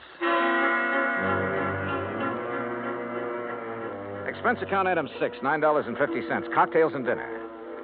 I should have written my report negative and hightailed it back to Hartford. But when you see in your mind's eye the possibility of a racing car careening off the road at 125 miles an hour exactly 2 weeks from now, you don't just stick to business and call it quits. Eric, wherever he tended bar, was the key. But how to find him? I was on dessert in the evening paper, giving my subconscious mind a chance to work it out when all of a sudden I was looking at it on the society page. Expense account item 7, $19, including taxi fare to Los Angeles Police Headquarters, where I had a pleasant chat with the captain on duty. Then a tuxedo rental in the same taxi to the Statler Hotel. A special pass let me in as guest at a crowded and bejeweled society benefit. Enjoying the party, Mr. Collins? Dollar, what are you doing here? Enjoying the party, too. Have Mr. and Mrs. Durbin arrived? You are the most annoyingly persistent individual I have ever... Please, no compliments. See you later. After a few minutes, I spotted her, dressed to the teeth. She turned suddenly and saw me. I expected surprise, chagrin, fear, most anything but what I got. Mr. Dollar, Johnny, I am glad to see you. I was such a bore this afternoon. Forgive me. Well, your exit was rather sudden. My headache's all gone. Isn't that wonderful? Fine. Will you dance with me? Pleasure. Dollar. That's such an exciting name. Is your husband with you tonight? No, poor dear. He's playing in a golf tournament and has to get his rest. You came alone? Yes. Don't you find it warm in here, all these people? Let's go out on the terrace, Sure. Why not? Once more, I was following her. And it was just as interesting as the first time. But my mind and eyes were elsewhere. Somewhere in this crowd was the Eric I was looking for. He had to be. Then I spotted him. 35, big and broad, hawk nose, circling toward the terrace from the left. She threaded her way to a potted palm in a far corner of the terrace, turned and looked at me.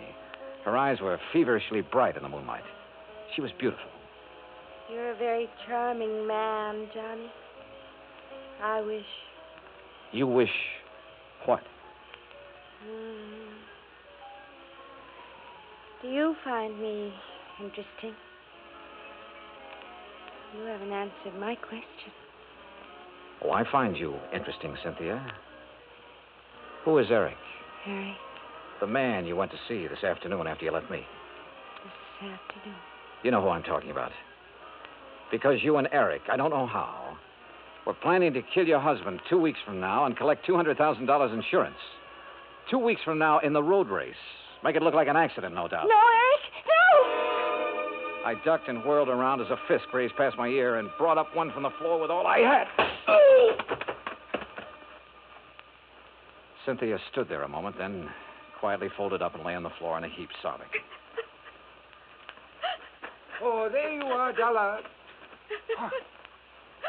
What have you done to this poor girl? And that man? Very simple, Collins. I've been combining feel and fact.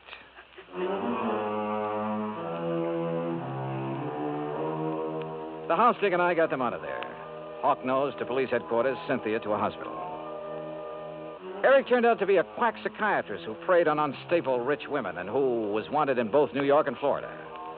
He had a perfect setup in Cynthia Durbin until he went for murder and the big money. Mrs. Durbin, well, the doctors tell me she ought to be normal mentally in a couple of years with proper psychiatric treatment. Expense account total, $317.75. Yours truly, Johnny Dollar.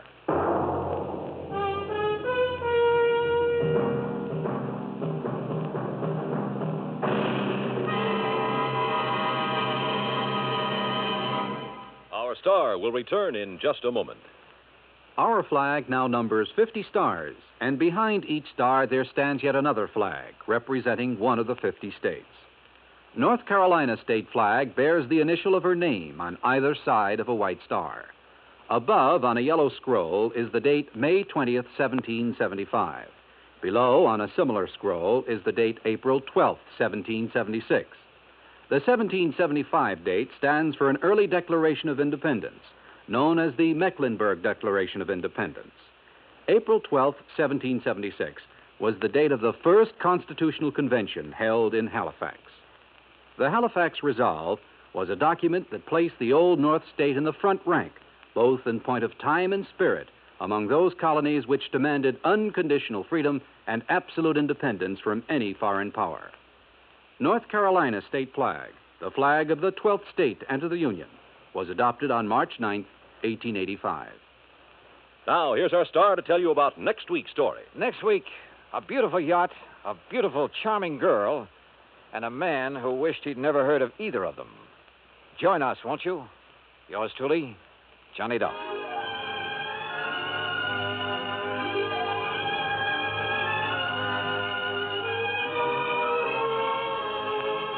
Yours truly, Johnny Dollar, starring Bob Bailey, originates in Hollywood.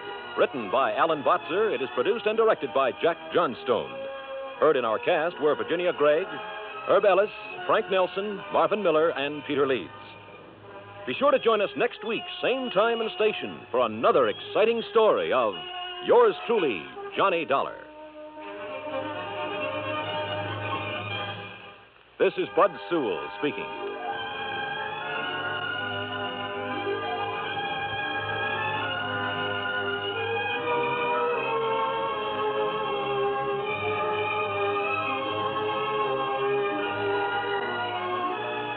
This is the United States Armed Forces Radio and Television Service.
From Hollywood, it's time now for Johnny Dollar. Randy Singer, Johnny. Oh, hi, Randy. How's the New York City Police Department these days? Well, the department's fine. Me, I'm not so sure. Well, then maybe I'd better run on down there and cheer you up a bit, huh? Yeah, you'd better come down here on account of Mary Grace Marshall. Hey, how do you know Mary Grace? The point is, you do. Well, matter of fact, I just got back from a weekend in that town of yours. Yeah, Mary Grace and I had a ball. We took in a couple of shows, did the nightclub routine. Yeah, I know. Even spent Sunday afternoon together out at the... What do you mean, you know? Johnny, your little girlfriend's been murdered. What? Yeah. Randy, have you got any leads, anything to go on? Yeah, Johnny, plenty. Then I'll grab the first plane. Yeah. You'd better.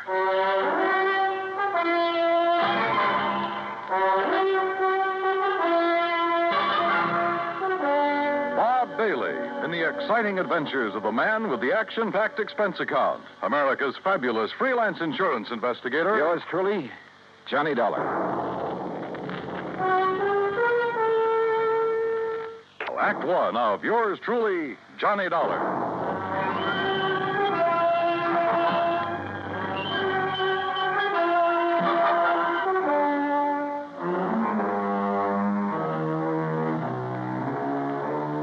Expense account submitted by Special Investigator Johnny Dollar to the Mideastern Life and Casualty Insurance Company, Home Office, Hartford, Connecticut. Following is an account of expenses incurred during my investigation of the Mary Grace matter.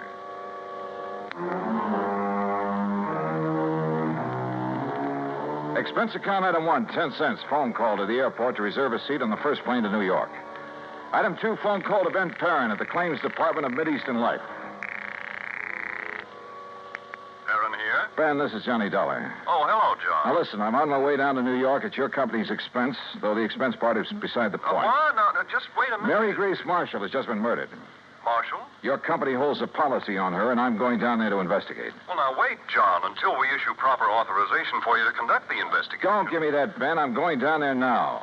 Well, then it's completely without sanction from this or any other office of the company. Okay, forget it. I was trying to save time, and I thought I was doing you a favor. Well, I suppose you are, but until a request for your services can be I routed through said the proper forget it. channels. Didn't you hear me? I gotta go. Gotta catch a plane. Well, for heaven's sake, man, what are you so up in arms about? Why you're so concerned about this particular... Because that girl was a personal friend of mine.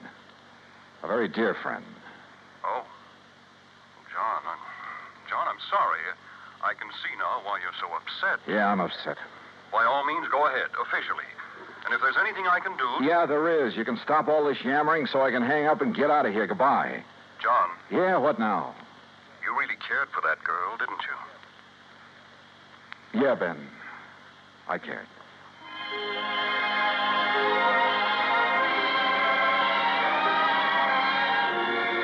Expense account item 3, $9.20. Cab to the airport and plane ticket to New York. The trip down there gave me time to think. And thinking about it hurt. Mary Grace Marshall. Tall, brunette, and very beautiful. And as straight a girl as I'd ever known. There was a time a few years ago when I'd hoped she might marry me. But she wanted to stay with her successful career as a fashion designer. And she was right. I'm not the marrying type either. So we just remained friends. We had a lot of fun together. Theaters, dancing, an occasional nightclub. Sometimes the long hair stuff, a recital or the opera. And we'd go to the zoo or the circus, a boxing match or a baseball game. Or just go for a quiet walk in the park. And often just a long, quiet evening in her apartment over a tall, cool drink and good conversation. A goodnight kiss? Sure. But that was all. Now she was gone. And believe me, somebody was going to pay. Item 4, $6 even for a fast taxi to the 18th Precinct headquarters and Sergeant Randy Singer. Come on in, Johnny. Close the door. Sure. Hi. Better sit down, huh? Yeah. All right, when did it happen, Randy, and how? You said on the phone you have some leads. Clues all over the place. They all point toward one person. Oh. Toward the one person known to have been with her at about the time the coroner says she was killed. How was she killed? Struggle. Fell and struck her head on the base of the fireplace. Cigarette, Johnny? Oh, yeah, thanks. Incidentally, so far I've been able to keep this thing out of the papers. Oh, hey, give me a light, will you? I seem to have forgotten my lighter. Yeah, you have. Here. Thanks. Now, the coroner says she was killed Sunday night, late. What? By somebody who must have spent several hours with her. You said late Sunday night. That's a... Go on, Johnny. Hey, look, stop snapping that lighter and... Wait a minute, where'd you get that? According to all the evidence, it was left behind by whoever murdered Mary Grace Marshall. Here. Look familiar? Are you crazy? This lighter is mine. Yeah, Johnny. I know. And now, Act 2 of yours truly, Johnny Dollar, and the Mary Grace Matter.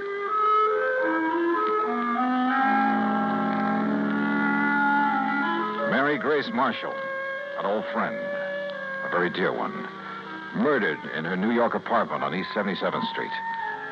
Sergeant Randy Singer, my old friend at 18th Precinct Homicide, had called me immediately.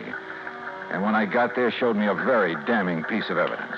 Presented to Special Investigator Johnny Dollar by the International... Sure, of course it's my lighter. And I must have left it in Mary Grace's apartment Sunday night. But that certainly doesn't mean that I killed her. Coroner says she died about the same time you were there. Oh, how do you know what time I was there? Wife of Charlie Walker, the building superintendent, Johnny. She saw you leave. That isn't enough evidence to convict a fly, and you know it. There's plenty more. Yeah, like what? Your fingerprints all over the place? Well, sure, I told you. Cigarette butts, same brand you smoke. So what does that A prove? lot of them, Johnny.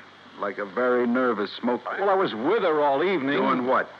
Oh, now look, Randy. Surely you can't be serious. You can't think for a minute You that look, Johnny. This is my case, nobody else's. I'm keeping it that way. I've kept it out of the papers. I think you know why. Oh, sure, I know why. Because we've been buddy-buddy for so long, you want to be sure that if anybody hangs me, you will, for old time's sake. I asked you what you were doing. Well, let me tell you something, Randy. That girl meant a lot to me. What were you so doing shut Sunday up and night? tell me what other evidence you have, what you know that can help me find out who... I'm sorry, Randy. Sure, it's your job. I'd probably do the same thing to you under the circumstances. If you didn't, I wouldn't have any use for you. But don't you see... Okay, look. We spent Sunday afternoon at the zoo, the Bronx Zoo. Went up on the subway. We walked a lot, got pretty tired. I promised her a dinner at the Chambord over on 3rd Avenue. But she said she had some food at the apartment, so we went back there. Then we just sat around and talked, played some music, that's all. And had some drinks. Yeah, I picked up a bottle of scotch on the way. How many drinks? Oh, 1 or 2 light ones is all. Sorry, Johnny, that bottle was nearly empty. But that's him. Who discovered the body? Mrs. Walker, wife of the apartment super. The one who saw you leave shortly after hearing the screams that made her... Screams?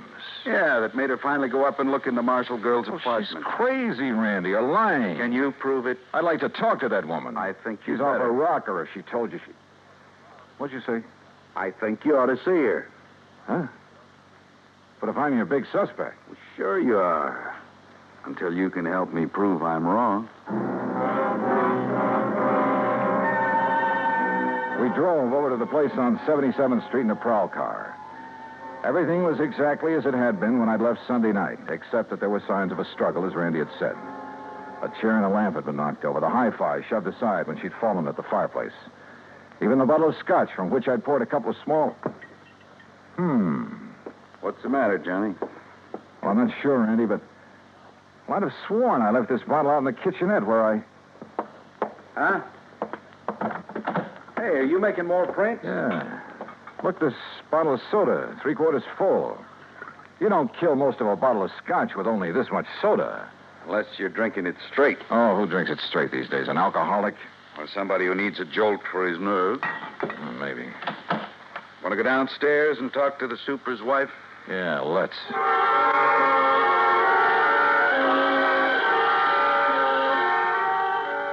The superintendent's wife turned out to be a living doll. Young, pretty, with too much makeup. The sort who looked like she decided to get out of the chorus line for a quieter life as the wife of a building superintendent. I noticed a peculiar, spicy kind of odor when she first let us in, but thought nothing of it at the time. Now, you're sure this is the man you saw leaving Miss Marshall's apartment, Mrs. Walker? I was standing right here in this doorway. It was after I heard her screaming up there, around midnight. You're sure you heard her scream? Well, my husband heard it first. He woke me up, pounding on the wall between our bedrooms. Well, didn't he get up to investigate? Oh, no, the lazy... Well, he's been sick. He's still sick. But then I heard the screaming, so I run into his room and asked him what to do. Go back to bed and forget it, he says. It's probably just a party upstairs. Then you went up and found the body, huh? Well, first I tried to sleep, but I kept thinking I heard noises. From upstairs? Well, no. You're sure? It was like maybe my husband was getting up or something. Go on. Well, finally, about 2 a.m., I went up to her apartment. When she didn't answer my knock, I let myself in. And there she was, dead. Who called the police, you or your husband? Him? Huh. Besides, I told you he was sick. He still is. I'd like to talk with him. Oh, sure. If he's sober enough. Come on. That was a funny crack. If her husband really was sick. She led us toward the rear of the apartment, and I mistakenly started to enter her bedroom. That peculiar odor again, only more pronounced. And believe me, it was an arpege. Here, mister, this way. Her husband's bedroom was pretty much of a mess, untidy, with pictures of bathing beauties, calendar art, and some striking pictures of Mary Grace Marshall plastered all over the walls. This room had an odor about it, too, of stale booze. Here you are, Charlie. No, I tell you, I don't want any more of that stuff. Well, you seem to think it'd make you feel better. I did. What did you... Oh, the cop again. That's right, Mr. Walker. And this is the guy seen coming down from your girlfriend's apartment after all the screaming. His name's Johnny something. You actually heard screaming up there, Mr. Walker? Yeah. Awful racket. Woke me up. Scared me. What do you mean? That poor girl up there. All alone. Only she wasn't alone. But then it stopped. I figured maybe I'd been wrong. Had a nightmare or something. Yeah, sure. A dream about her. You think about me for a change instead of dreaming about that dame. Shut up. Talking about her, dreaming about her, sneaking around to have a look at her when she came in and out. I tell you. If you wasn't sick, I think you'd sneaked up there and done her in because you couldn't have her. Will you take her out of here? It wouldn't be the first time a drunken bum has killed somebody. Shut up! Shut up! Mrs. Walker, I thought I told you this man was supposed to be kept quiet. Oh, well, now, look, Doctor, Yet I walk in here and find this sort of thing going on. Go on, all of you. Out of here while I attend this man. Just a minute, Doctor. Out immediately. This is a heart case complicated by a very serious virus infection. Doc, if I can have just one Later, minute. officer. I must save this man's life. Come on, Randy. You too, Mrs. Walker. Yeah, sure. He's been getting alcohol again, strictly against my order. Now, look here, Mrs. Walker. No, wait. Huh? Come on upstairs with me again. Oh? What'd you think of? A couple of things, Randy, that I believe will clinch this case so fast. Come on. Act 3 of yours truly, Johnny Dollar, and the Mary Grace Matter.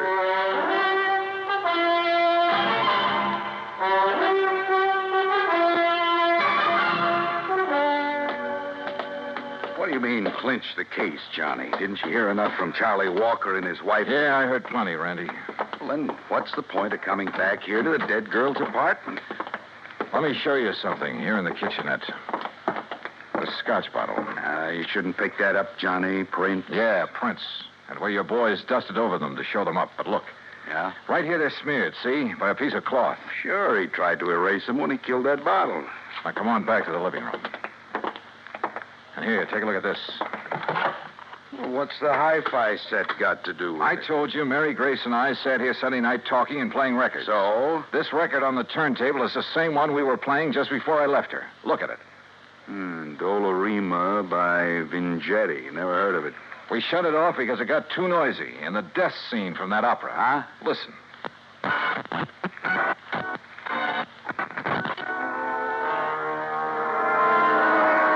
Yeah, here it is.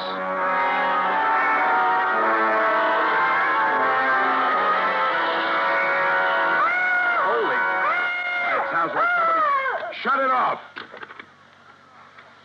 I'll be darned. Sure. The screams that Walker and his wife said they heard. And that record's what gave him the idea. And now it's a matter of pinning it on him. All right, what have you got for his motive? Motive? Are you kidding? Didn't you see those pictures of all those beautiful those babes he has on the wall of his room? And the pictures of the Marshall girl? All right. He was gone for Mary Grace, talked about her, dreamed about her, had her pictures all over his room, but she wouldn't give him a tumble. All right. All right. So he hits the bottle heavier than ever on account of this frustration over the Marshall girl. Wouldn't be the first time that sort of thing has happened. Happens all the time. So if he can't have her, he's going to kill her. You see my point? Yeah, and it's well taken, Randy. All right. Last weekend, you're taking his dream girl out on the town, having a good time with her, doing all the things he wished he could do. Go on. Well, it's too much for him, driving him out of his rum-soaked mind. Then he hears that screaming on that opera record. It gives him the idea. He wakes up his wife, so she'll hear it, too. So his wife will think somebody's getting killed up there. But he doesn't let her go up there, right? Sounds good, Randy.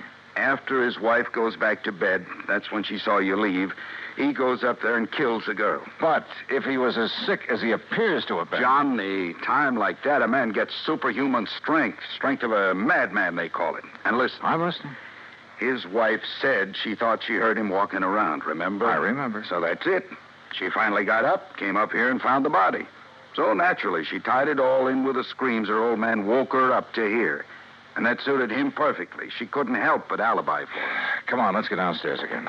Well, I realize, Johnny, it's all circumstantial, and I still have to pin it on him. Or her. But I'll hold him on suspicion. Or her. The same circumstances would work just as well for Walker's wife if she were the killer. Yeah, but what about the motive? Jealous wife. Jealous of somebody taking that drunken bum out of her hair? That funny odor I noticed about her when I first stepped into this place. I finally remembered what it is. Hey, I noticed that, like a cooking spice. Well, it is sometimes. Cardamom seed. Cardamom? Yeah, they used to call it the drunkard's friend. A man could booze all night, chew a couple of cardamom seeds, kiss his wife goodnight, and she'd never be the wiser. Well, I'll be. That odor was so strong in her bedroom that... Well, maybe she's the lush, huh? Hey. And tried to make the same thing out of her husband, on the excuse it would make him feel better. You mean he isn't a heavy drinker, Doctor? No, he is not. Doctor, you said he has a heart condition. A very serious one, complicated by a... Yeah, I know. Could he possibly have got out of bed, climbed those stairs Sunday night, struggled with, and killed someone? The odds against his surviving such a thing are 1,000,000 to 1. 100 million. All right, I heard it all. That means you're going to start accusing me of killing that girl up there. Mrs. Walker, I told you to stay out of your husband's room. Yeah? Well, he's dead, Doc. Dead? I don't know what you give him, but he's dead. Did you give him more liquor? No. But you gave him enough before I came to... Wait here, all of you. Well, you're going to try to pin that Marshall dame on me now that Charlie's gone? You've already pinned it on yourself, Mrs. Walker. What? You thought you'd left no fingerprints on that bottle up there. Well, I didn't. I used a handkerchief. Yeah. I... That's what I thought. Look, no, wait a minute. I didn't mean that. Too late, I'm afraid. Oh, no, it ain't. Put down that gun, Mrs. Walker. All right. So I killed that dame on the second floor. And if I have to kill you,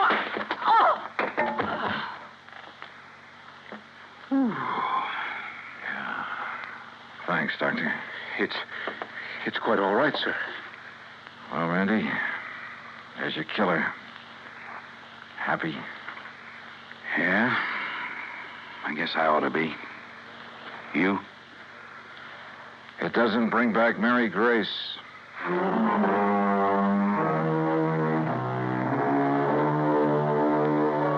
Expense account total, including transportation back to Hartford? No, wait. I took on this case myself because of Mary Grace and, well, whatever she may have meant to me is none of the company's business. Oh, sure, you'll have to pay the claim on her policy. But let it go at that, will you? The rest is on me. I want it that way. Understand? For old time's sake. Yours truly, Johnny Dollar.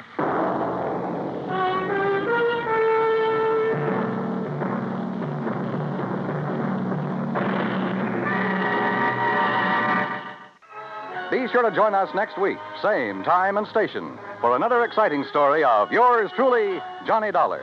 This is Dan Cubberly speaking.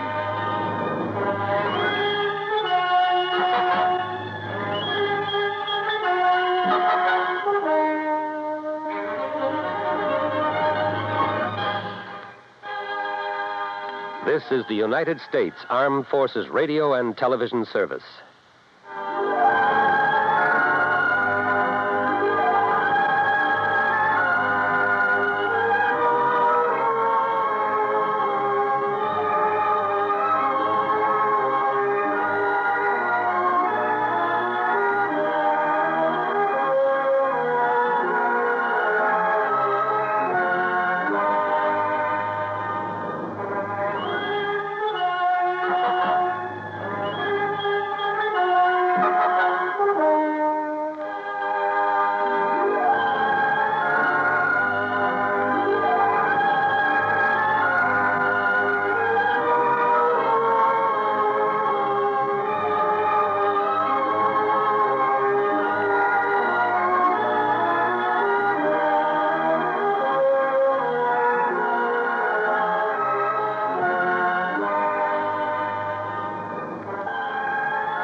It's time now for...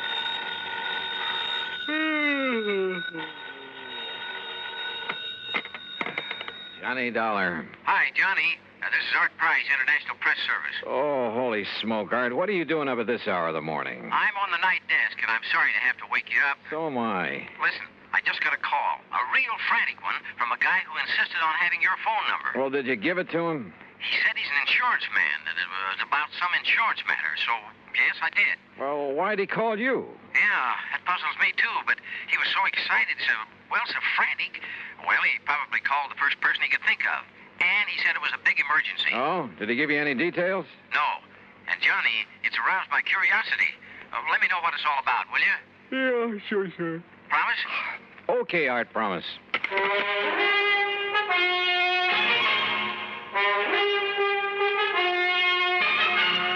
Bob Bailey in the exciting adventures of the man with the action-packed expense account, America's fabulous freelance insurance investigator. Yours truly, Johnny Dollar.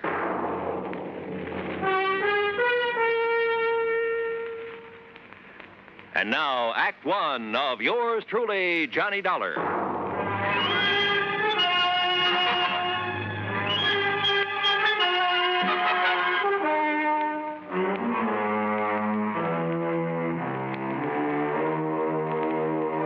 Expense account submitted by Special Investigator Johnny Dollar. The State Unity Life Insurance Company, Home Office, Hartford, Connecticut. Following is an account of expenses incurred during my investigation of the ghost-to-ghost matter.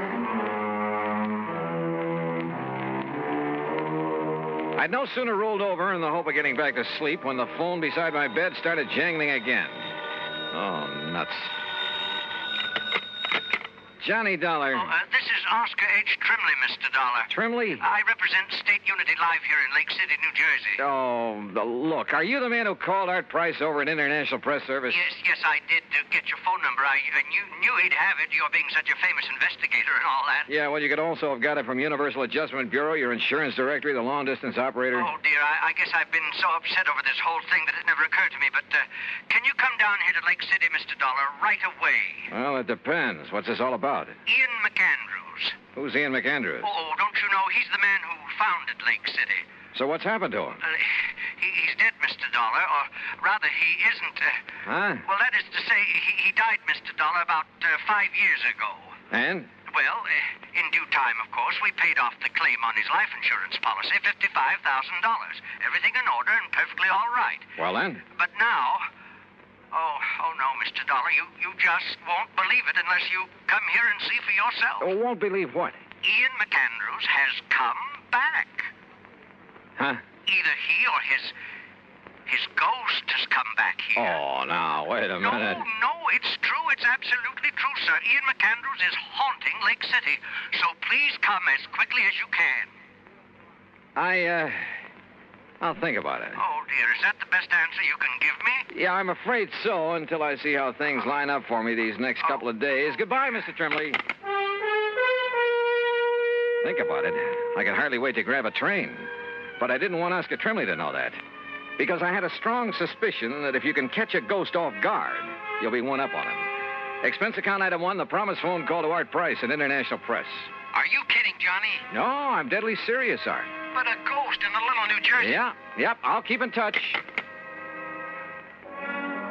Then I remembered Nancy. Nancy Turner, an old flame, or rather, a young old flame. She'd said something one time about taking up investigation of the supernatural. So, expense account item 2, another dime for another call. You old rascal, Johnny, you haven't called me in ages. Well, you know how it is. Look, Nancy, did you ever go ahead with your study of psychic investigation? Psychic... Oh, no, Johnny. I found I'd have to read a couple of hundred musty old books, so I gave it up. Oh, well, that's too bad. Oh, why? Well, I've got to run over to Jersey to investigate a haunted town. A haunted town? How thrilling. Except that such a thing is impossible. Oh, it is? Sure, but I'd kind of thought that maybe you were still... Well, I guess we better forget it. Forget it, nothing. I'm going with you. Oh, no, wait, No excuses. I'll put on my face and another dress and be waiting by the time you can get here. Yeah, but look, honey, Huh? Johnny. Okay, Nancy, I'll pick you up.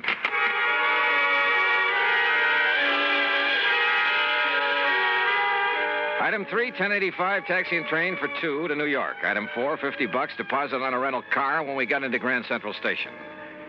We crossed over into Jersey and hit Route 22 for Somerville and points west.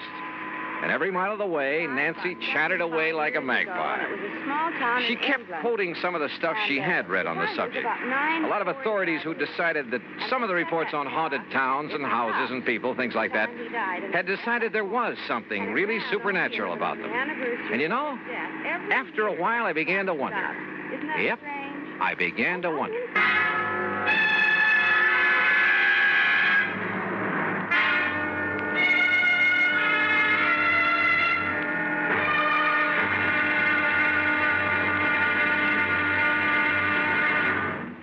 Act 2 of yours truly, Johnny Dollar, in a moment. And now for another episode in the life of Sergeant Donald Bellwether, my husband.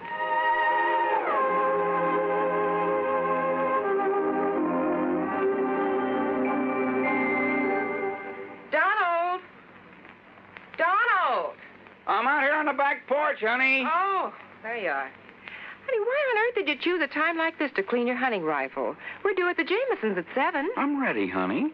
All I have to do is wash my hands. I'll finish this tomorrow.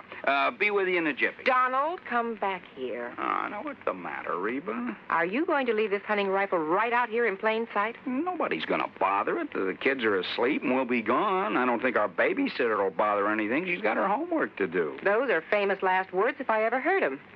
Donald, don't you realize that accidental death by firearms ranks second only to deaths from fall, fire, and poison? Yeah, but the kids are in bed. Well, sure they are. But what if our 6-year-old Marshall Dillon should wander out to the kitchen for a drink of water? You know, he'd love to play with his gun. Yeah, I suppose so. Well, please put it away under lock and key. Yes, dear, yes, right away. And for heaven's sakes, take those shells, too. You know, many accidents happen when bullets are thrown into a fire or hit with a hammer. Those things are dangerous. You ought to know that. I know, honey. I guess I just wasn't thinking. The unloaded gun and ammunition lying around the house is even more dangerous than itchy-fingered hunters. Statistics prove that. Okay, there. Everything is safe under lock and key. Now, you still angry with me? Oh, Donald, I don't want to sound like a nagging wife, but... My dear, you have every right to reprimand me. Me, a non-commissioned officer. I should know better. But that's the way it goes. We forget. That's why there are accidents in the field, out hunting, and in the home. We all know better. We just forget or get careless with firearms. Well, come on along. Let's get over to the Jamesons. Okay, dear. Now, this won't happen again, believe me. You know, I wouldn't have started to clean that rifle if you hadn't taken so long to get dressed. But you sure did a good job. Oh, you look beautiful. That's my Donald. That's my doll.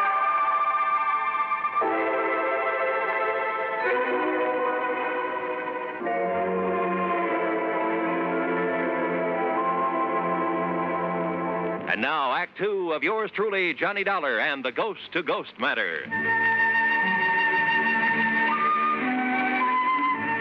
Lake City, nestled in among the soft, rolling North Jersey hills.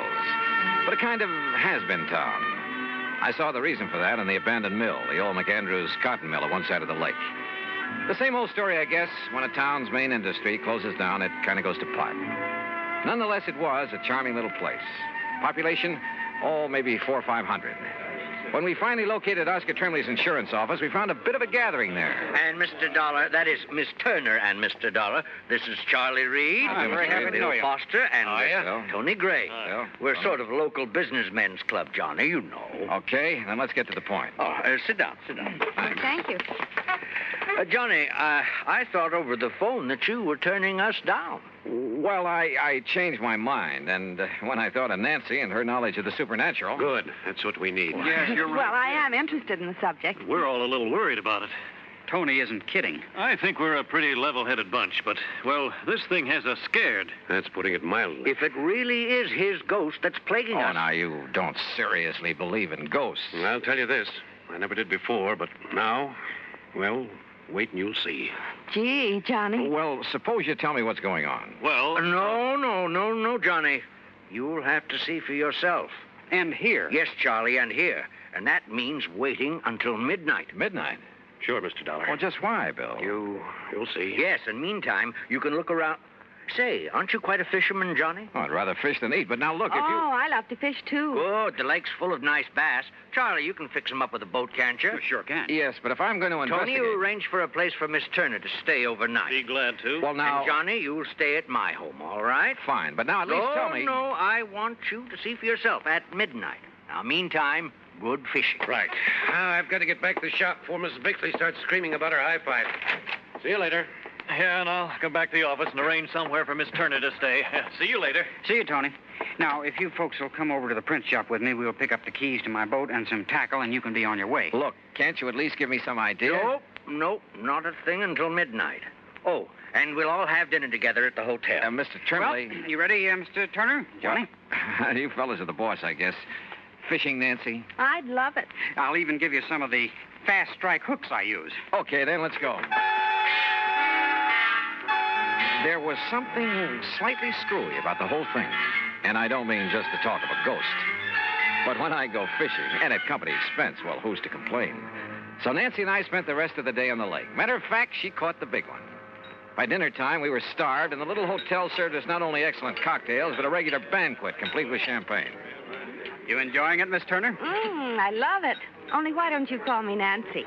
Sure, why not? Charlie, I'll tell your wife. Now, Tony, you stay out of this.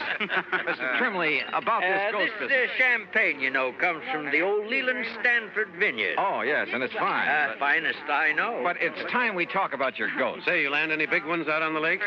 Yeah, Bill. Nancy got a 4-pounder. But now listen, will you... Another thing about this fine California Say, didn't wine. I see you navigating the boat, Nancy? Listen, will you please? Fella got one last year, weighed 6.5. Look, fellas.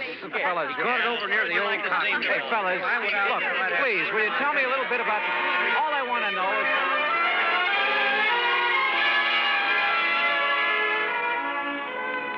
So, I got nowhere. But then, finally, after a lot more food and wine and chatter, we drove off in Tony's car.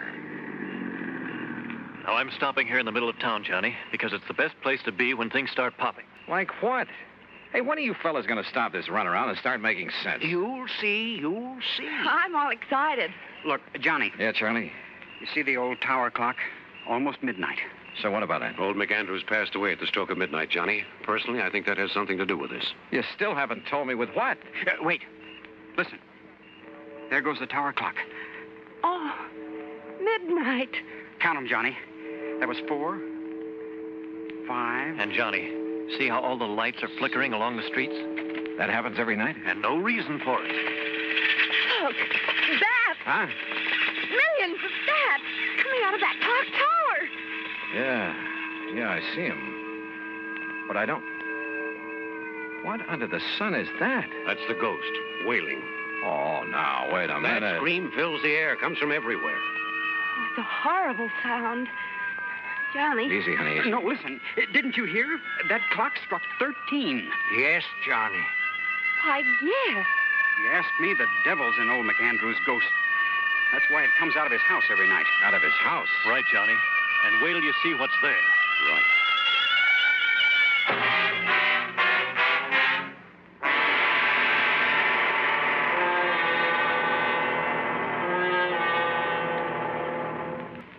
Act 3 of yours truly, Johnny Dollar, in a moment. Do you know who said, "They that can give up essential liberty to obtain a little temporary safety deserve neither liberty nor safety"? Those words were written by Benjamin Franklin in the year 1759. Even before the United States of America had come into being, Franklin realized that the path toward freedom was a difficult one. He knew that there would be many people who would prefer easier paths to the difficult one that led toward freedom. These people, he felt, did not deserve to enjoy freedom. Just as there were in Ben Franklin's time, there are people today who would choose what looks like the safe and easy way to protect American freedom. They would be willing to sacrifice some of their liberties in order to be comfortable. But the surrender of a little freedom soon leads to the surrender of all freedom. Liberty can be protected only by constant vigilance and the willingness to fight to protect it, if necessary. Remember the words of Benjamin Franklin. They are part of your American heritage. Temporary safety must never be purchased at the price of liberty. And now, Act 3 of yours truly, Johnny Dollar and the Ghost-to-Ghost Matter.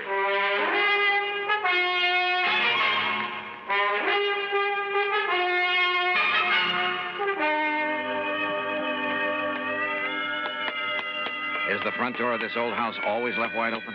Yeah, Johnny. Sure you want to go in? Sure. Come along, Nancy. I'm coming. If only there was more light around. Oh! Well, that's nice. Slammed right in our faces. I knew it. Unlocked, though. Let me have that flashlight, Tony. Here. No sign of wires or strings on it. Come on. Okay. Come on, fellas. Now, Johnny. Yeah, Bill? As you can see, there's just one big room downstairs here. Johnny. Easy, Nancy, easy. Don't you see that? Look, I admit this is all pretty strange, but a ghost. Well, what else? We've been over this house with a fine-tooth comb. Hey, listen. You hear that? Somebody's walking on the ceiling. Listen. Oh. Yeah, that's the kind of stuff you hear. Poltergeist, noisy spirits. You can hear them, but you can't see them. Don't you see, Johnny? It can't be anything normal or natural. Is that the end? No, sir. The old ghost has a regular... See? Hear those shutters banging? There's no wind out there. Why didn't you tell me it'd be like this, Johnny? Let's... Look. Yeah. Lights moving around somewhere outside. You can see the reflection in the trees. But they're green. Ghost lights. Oh! Johnny, look. There's a rocking chair. It's rocking. In front of the window, where old McAndrews used to sit and look out on the town before he died. Give me the flashlight. Here.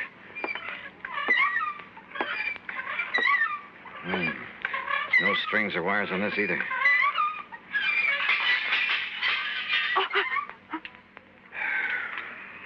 Well, that's the end of it. The same crazy routine every night. It's the ghost of Ian McAndrews. That's all there is to it.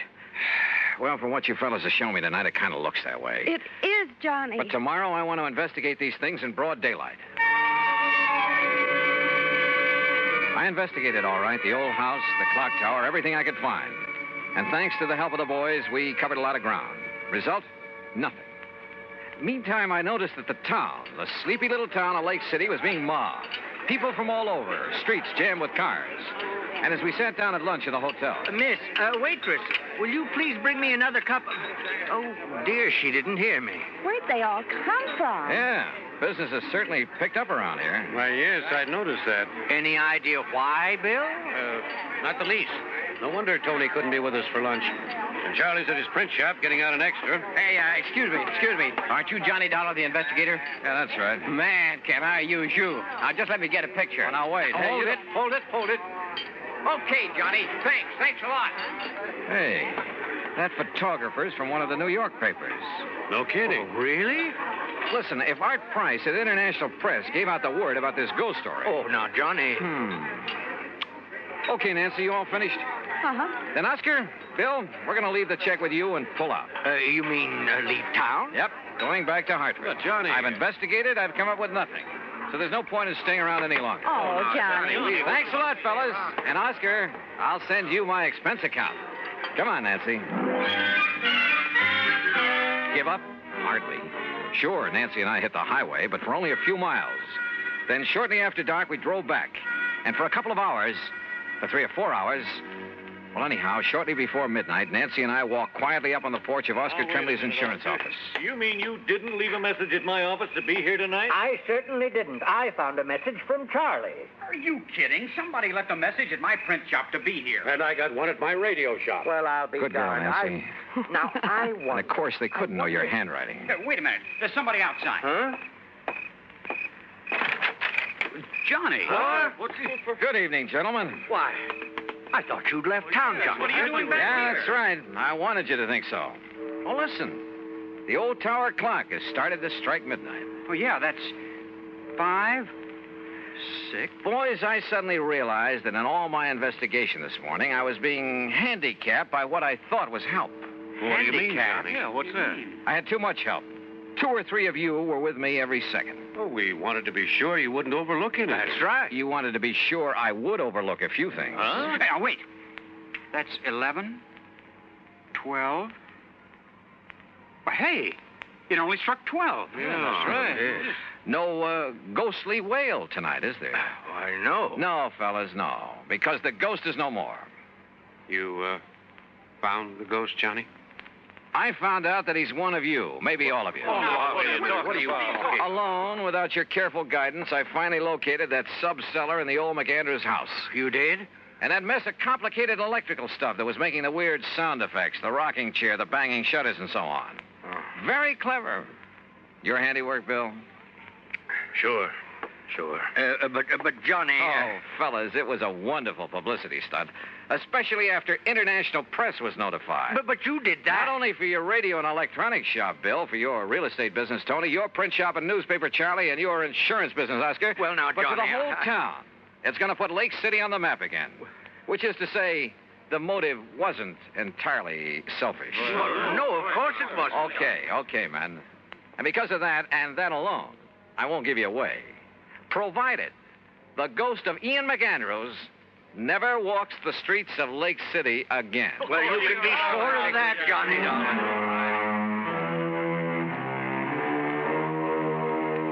I don't know. I suppose I ought to really hit you over the head with this expense account. But after all, the cause was a kind of worthy one. So I'll be honest with it for a change. And it was fun to have Nancy Turner along. Expense account total, including mileage on the rental car, less deposit, $31.50. Yours truly, Johnny Dollar.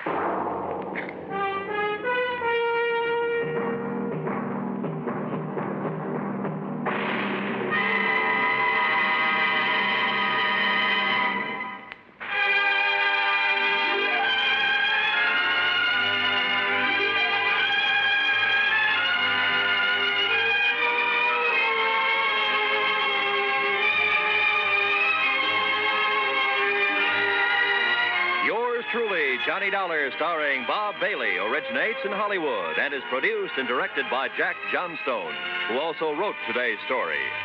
Heard in our cast were Virginia Gregg, Forrest Lewis, Joseph Kearns, Russell Thorson, Sam Edwards, and Bob Bruce.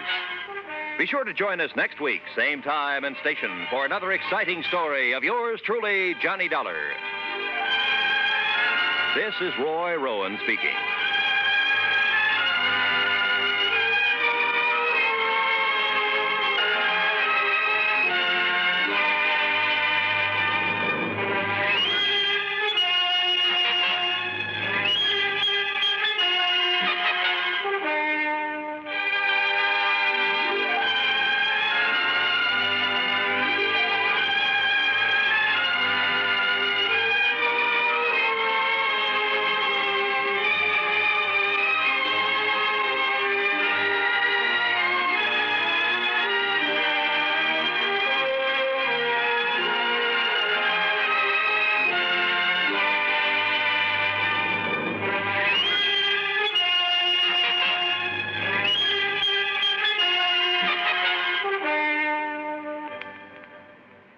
Johnny Dollar has come to you through the worldwide facilities of the United States Armed Forces Radio and Television Service.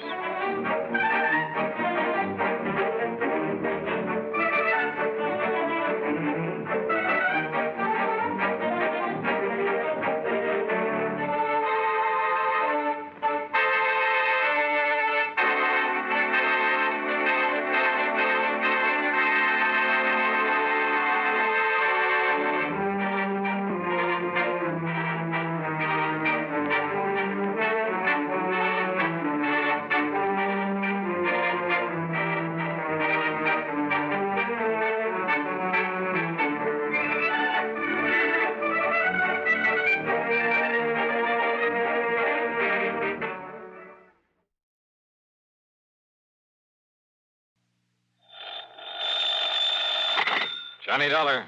Johnny. Yes? Hello? George Reed, Floyd's of England. Oh, what's the matter, George? You sound a bit down in the mouth. I am. What's up?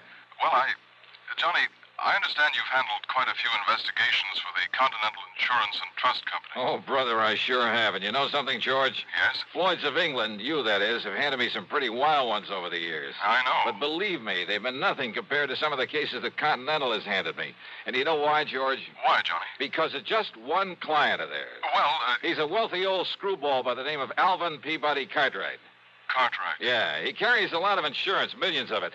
And any company that has his account is making plenty. Yes, But, brother, the fantastic problems that man comes up with. Why, it's enough to drive you off your rocker. I mean, I'm always the goat. Yeah, I handled one crazy investigation for him only 3 or 4 weeks ago. So I understand. He told Continental that if they sent somebody else around, he'd leave him flat. Johnny... Actually, I suppose I shouldn't complain. Some of the biggest fees I've ever got have come out of his pocket. And you know something? Yes, Johnny? In spite of all his wackiness and these silly problems he hands me, well, over the years, I've really gotten to love the old character. And I mean, aside from those fancy fees I mentioned. Good, Yeah, I think I'd do almost anything, within reason, that is, if it were necessary to help out Alvin Peabody Cartwright. Anything? Sure, anything. Thank heaven for that. But now you said you have troubles, George. I have. So I'm sorry I chewed your ear off about someone that Floyd's of England doesn't have to worry about, so... Don't we, Johnny? Huh? Well, of course not, because as long as he keeps his insurance with Continental... Unless... George. Unless... what, Johnny? Well, I mean, if he were to change companies for some... Oh, now, wait. Yes? George. I'm still here. Just who is your problem? I'm afraid you've guessed it. Oh, no. Yes, Johnny. Alvin Peabody Cartwright.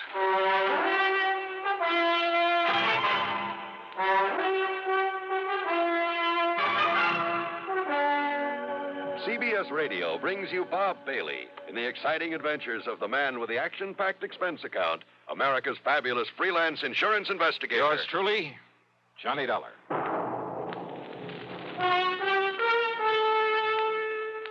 Pepsi-Cola refreshes without filling.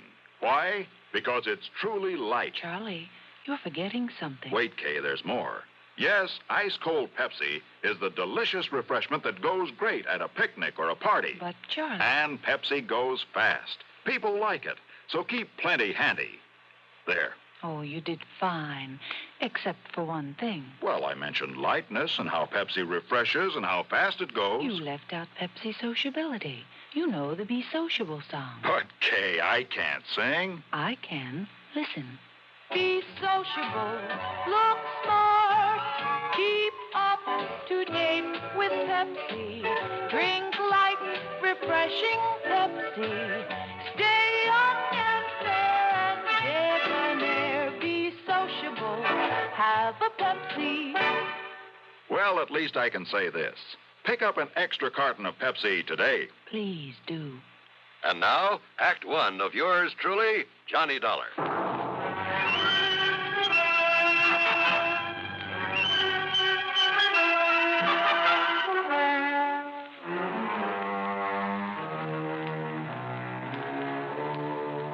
Expense account submitted by Special Investigator Johnny Dollar to Floyd's of England, North American Office, Hartford, Connecticut. Following is an account of expenses incurred during my investigation of the Alvin's Alfred matter.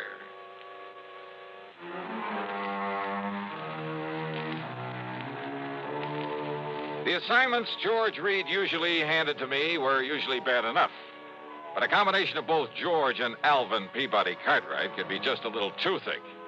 Anyhow, expense account item one, $1 for a cab to his office.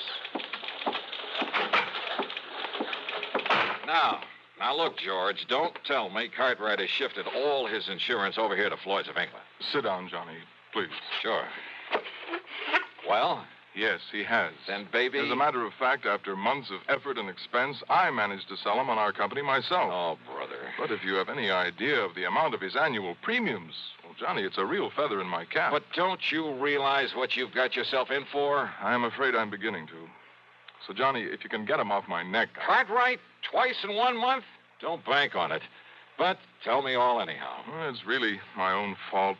So anxious to get his business. And if you know how much that man spends on premiums every year... Yeah, you said that. Now get to the point. And I suppose I should have been more thorough, but Well, we figured that Continental had known what it was doing, and we simply made a direct transfer of all his policies to this company, including the one that concerns us now.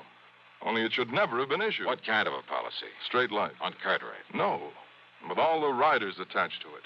Johnny, it not only covers her life, but accident, injury, mysterious disappearance, just about anything you can think of. Covers whom? Well? The name on the policy. Alfred. Alfred? Alfred Cartwright. A relative? No. No. But if his last name No, is... Johnny, according to this policy, Alfred is a ward of Alvin Peabody Cartwright. That's funny. I never knew that Cartwright had a... Well, what's the difference? What's happened to this Alfred? According to Mr. Cartwright, it was an abduction. Oh, a kidnapping, huh? No, not exactly. Well, what do you mean? If he was abducted, that means he was... Wait a minute. Yes? A minute ago, you started talking about the insurance policy on her. That's right. And then you start talking about Alfred. Alfred is a she. Is a what? Hey, well, what do you mean about an abduction of her, him, it not being a kidnapping? Oh, I said not exactly. But Alfred was abducted. Yes. Oh, look, will you start making some sense about this? I wish I could. And if this sort of thing is typical of Cartwright... Come on, George. If Alfred was abducted but wasn't kidnapped, well, okay, what happened? Well, you see, Johnny, Alfred... A female. A female. Well? Alfred happens to be a dog. Okay, so what's the difference? If she's been abducted, she's... A dog? Yes. Oh, no.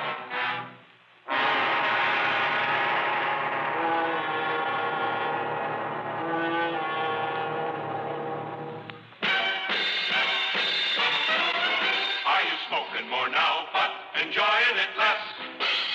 Have a real cigarette, have a Camel.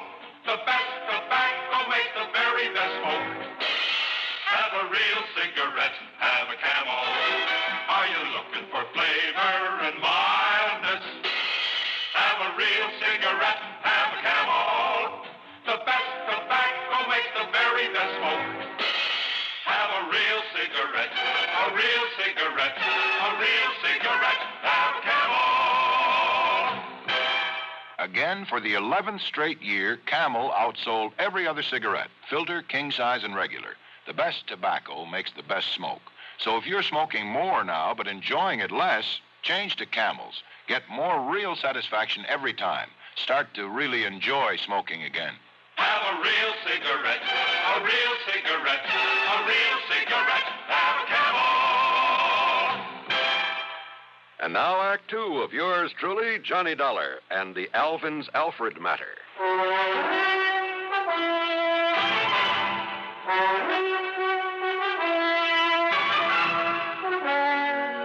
George, life, accident, injury, mysterious disappearance, all that insurance on a dog? Yes, Johnny. A female dog? Yes. By the name of Alfred? Yes. A pet of that lovable old crackpot, Alvin Peabody Cartwright? His ward, Johnny. At least that's the way it reads on the policy, and that's why we thought nothing of it when the policy was transferred to us from Continental Insurance and Trust. Oh, brother. But why Continental ever wrote such a policy in the beginning? Oh, that part's easy, George. But the premium's only a drop in the bucket. I mean, compared to that on the rest of Cartwright's insurance. Now, listen.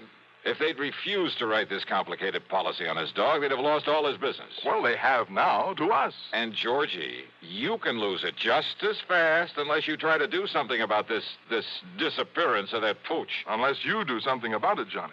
You've got to find Alfred and return her to him. So will you drive on over to Lakewood and talk to Mr. Cartwright, see what you can do? So help me, George. And, Johnny, I promise we'll not question a single item on your expense account, no matter what it is. Oh?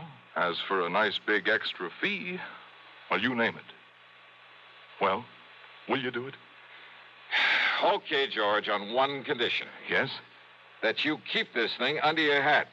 I mean, after all, if the word ever got out that Johnny Dollar was chasing around the countryside looking for a dog napper... Johnny, I promise. I cross my heart and hope to die. What a business. With no limit on the expense account, I should have hired a Rolls, complete with liveried chauffeur. But instead, item 2 was $4.20 for a tank full of gas for my own car. Within the hour, I was pounding on the front door of the Cartwright home over in Lakewood.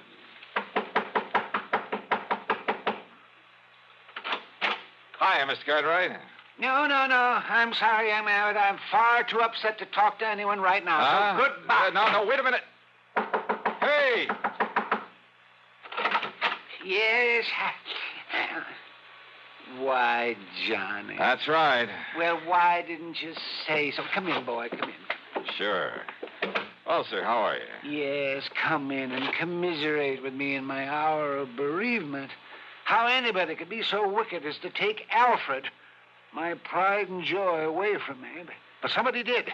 And, Johnny, you must find her and must bring the culprit to justice. Spare no effort, spare no expense, but come on, John. Well, have you any idea, Mr. Cartwright, who might have walked off with the pooch? Pooch?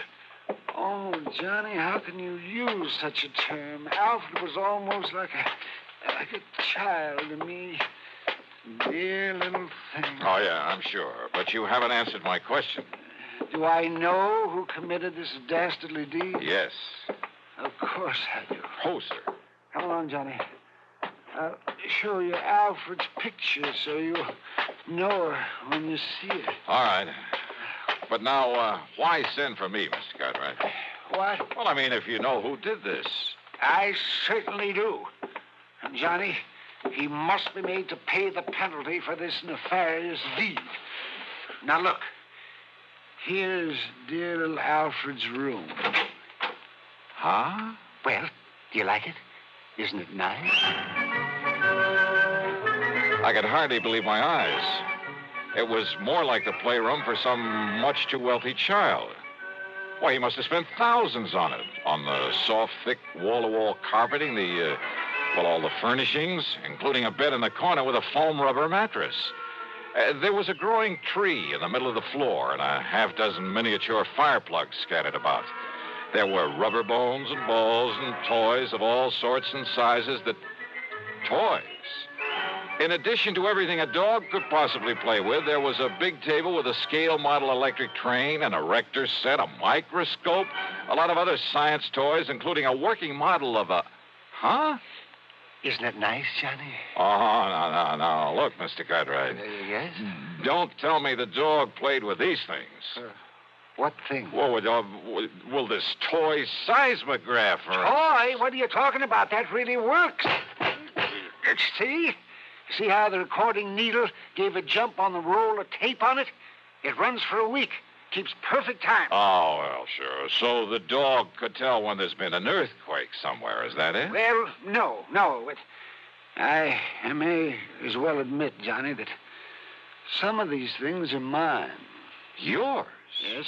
When I was a child, the only toys I had were the ones my poor mother could make with her own hands.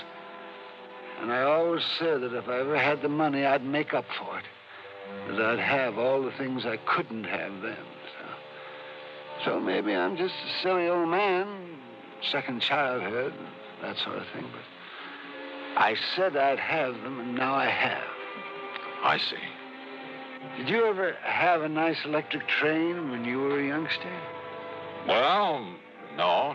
My folks couldn't afford it. Yes, but I bet you wanted one, didn't you? Oh, sure I did. Doesn't every... Yes, and after you'd grown up, I bet you spent as much time looking at them in store windows as any kid. All the time wishing you dared to buy one. Just to have it. You think it's all a joke, Johnny? Joke, Mr. Cartwright? About the man who buys his son a train for Christmas and then, plays with it all Christmas morning? Yeah, maybe you got a point there. Of course I have. And that's the trouble with growing up. People get so proud or stuffy or something that they won't unbend. They won't let their hair down and enjoy some of the simple little things that they'd really like to do. They're so afraid that somebody might laugh at them. I'm not laughing, Mr. Cartwright. And that's why I like you, Johnny, because you've sense enough to realize that, well, maybe an eccentric old character like me isn't so eccentric after all. That he's just become smart enough to get rid of a lot of nonsensical inhibition. Yeah, you have got a point there. Maybe you can understand why this same old man is so upset about losing a wonderful companion, his dog. She was such a dear. I looked all over before I found her and bought her and brought her here. Her, Mr. Cartwright. That's right. Then why did you name her Alfred? Well, to be honest about it, Johnny, I'd really hoped for a boy. Yeah. Yes. Now, you say you know who who dog-napped her. Clarence. Clarence? Clarence Brixton. A stupid day servant I fired yesterday. He was the only one that could have done it. Who would have done it? When did this happen? Last night, between 7 and 8. I'd gone over to visit the widow Parkins. Oh, a bit of romance in your life, Mr. Cartwright? Oh, Johnny, how can you say anything? Well, she is very nice. There was nobody here but little Alfred. I'd even locked her in. Oh, what about the house? Was it locked? Of course it was. But Clarence still had his key to it. And if you know this house, Johnny, and nobody could have broken in. Oh, I'm sure of that. Besides, there was no sign of anybody trying to. There was no footprints outside. There was no ladder marks. There was nothing.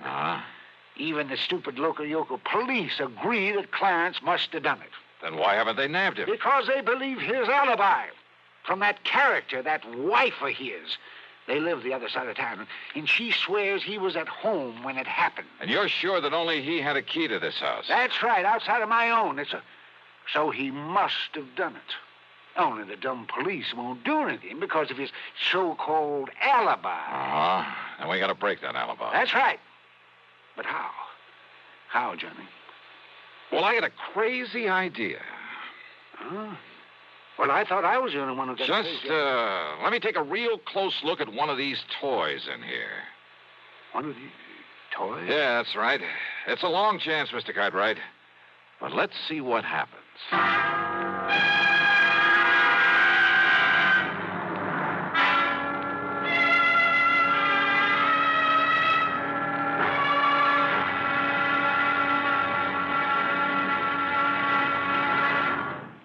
Act 3 of yours truly, Johnny Dollar, in a moment.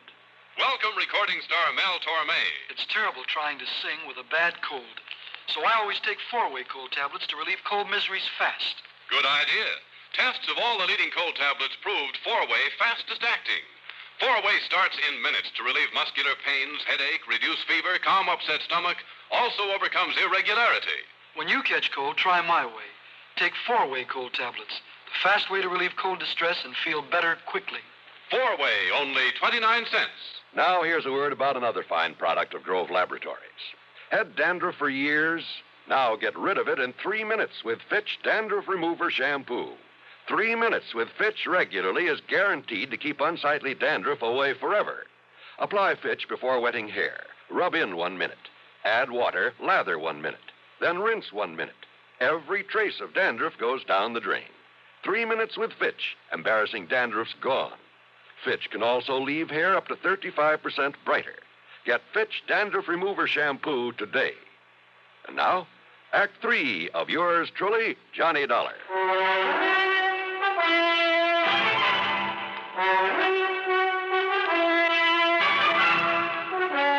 I got back into my car and drove to the address of Clarence Brixton.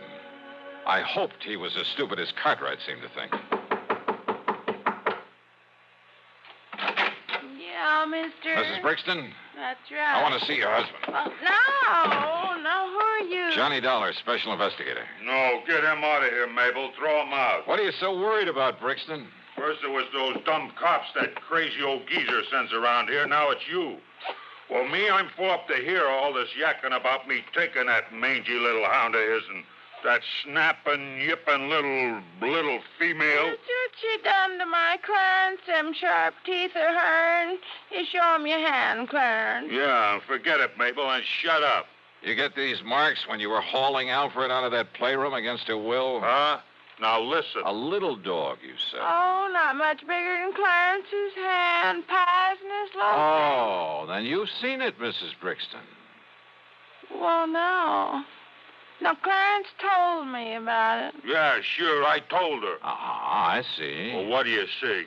And I hope it means the dog is still alive. After all, if you took the trouble to bring it here. Well, what are you talking about? You trying to say I stole the dog off of him? So maybe nobody did, wise guy. What do you mean by that? Ask me, that lousy pooch got out of there on her own free will. just to get away from that crazy Cartwright like anybody in her right mind. Oh, out of a locked room in a locked house? Sure. Cartwright always left the window open so she could sleep good. He left so the dog took off somewhere. A little dog jumped out of a third-story window? Why, it would have killed or crippled her. All right, so then he was wrong about when it happened. While he was out, he said. And he was out between 7 and 8 p.m. last night. And that's when somebody chased Alfred around until he caught her, then took her away. Prove it. Yeah, some big, clumsy ox like yourself, Clarence, who had a key, who knew the place, knew he'd better leave the place looking undisturbed before getting away. But he didn't. Yeah? Here. Take a look at this. What's that, huh? From a working model seismograph there in that playroom. What? Yeah. You see, Clarence? Every clumsy footstep of yours registered in black and white for some 5 or 6 minutes during a period between 7 and 8 o'clock. Oh, don't look like his feet to me. But I didn't touch that thing. You didn't need to. You mean them squiggles on the paper, my footsteps? What do you think? And what do you think of modern scientific investigation, Clarence? Scientifical, huh? Gee. But listen, mister, please, it was only so Clarence could make like he found the dog and then take him back and then maybe get his job back. Yeah, could have worked, too, only... Only what, Clarence? Some local cops. They was a pushover. But then you had to come along. All right, Dollar. Well? Dollar, I give myself up.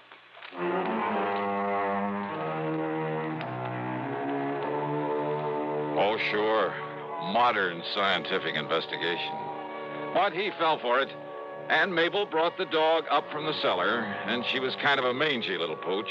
The dog, I mean. But she meant the difference between keeping or losing Cartwright's insurance account. Which reminds me, you can forget the expense account. Cartwright did well by me, as usual. And he'll probably break down and take Clarence back. Oh, well. Yours truly, Johnny Dollar.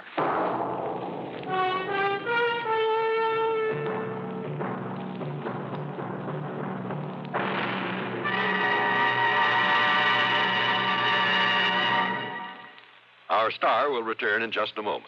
Constipation can be a problem for anyone, even doctors.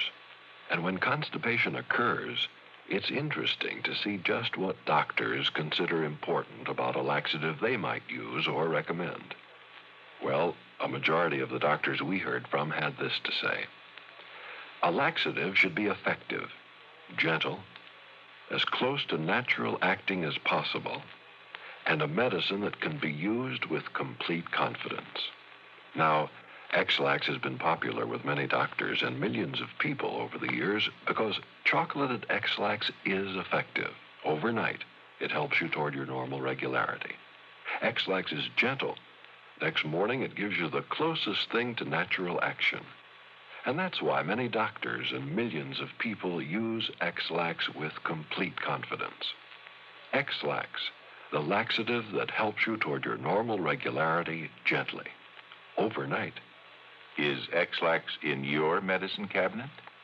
Now, here's our star to tell you about next week's program. Well, first, a real hearty welcome to WATV in Birmingham, Alabama, and to KSOB in Cedar City, Utah. Glad to have you with us on the network.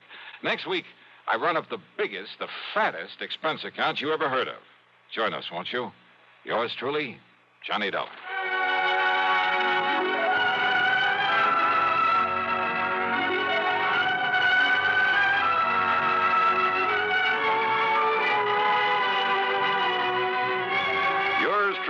Johnny Dollar, starring Bob Bailey, originates in Hollywood and is written, produced, and directed by Jack Johnstone. Heard in our cast were Virginia Gregg, G. Stanley Jones, Howard McNear, and Frank Gerstle. Be sure to join us next week, same time and station, for another exciting story of yours truly, Johnny Dollar.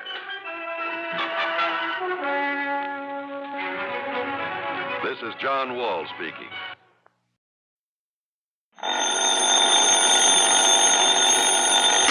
Johnny Dollar. George Reed, Johnny, at Floyd's of England. Well, hiya, George. What can I do for you? Well, Johnny, Johnny, I'm afraid I've got myself into a rather embarrassing situation. Yeah, what have you done this time? One of the company's most important clients is a man named Orson Ogilvy Terwilliger. Huh? Retired. He's a collector.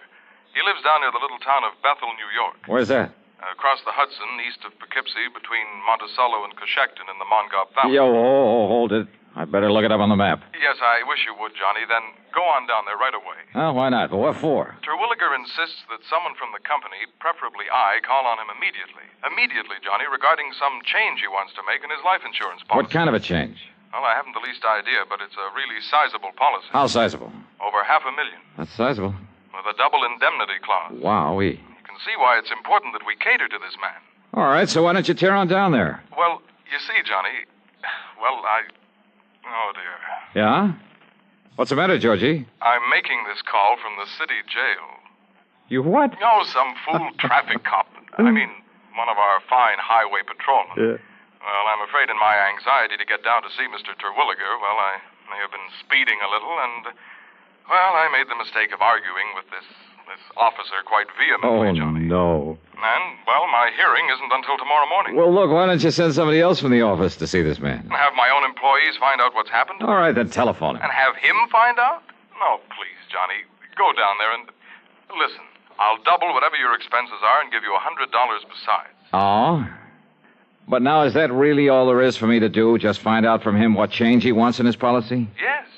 But why do you ask that way? Nothing. Only every time you hand me one of these real easy assignments, I find I'm lucky to get out of it alive.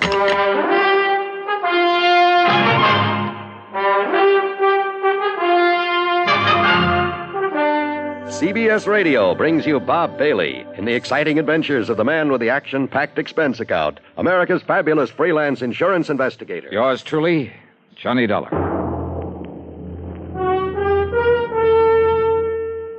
And now, Act One of yours truly, Johnny Dollar.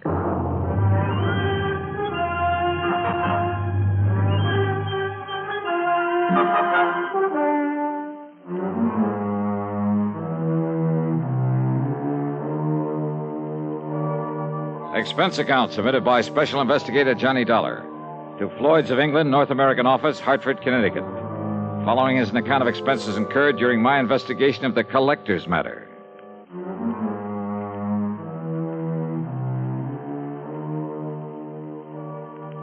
Expense account item 1, $9.85 for a cab to Bradley Field and a plane to New York.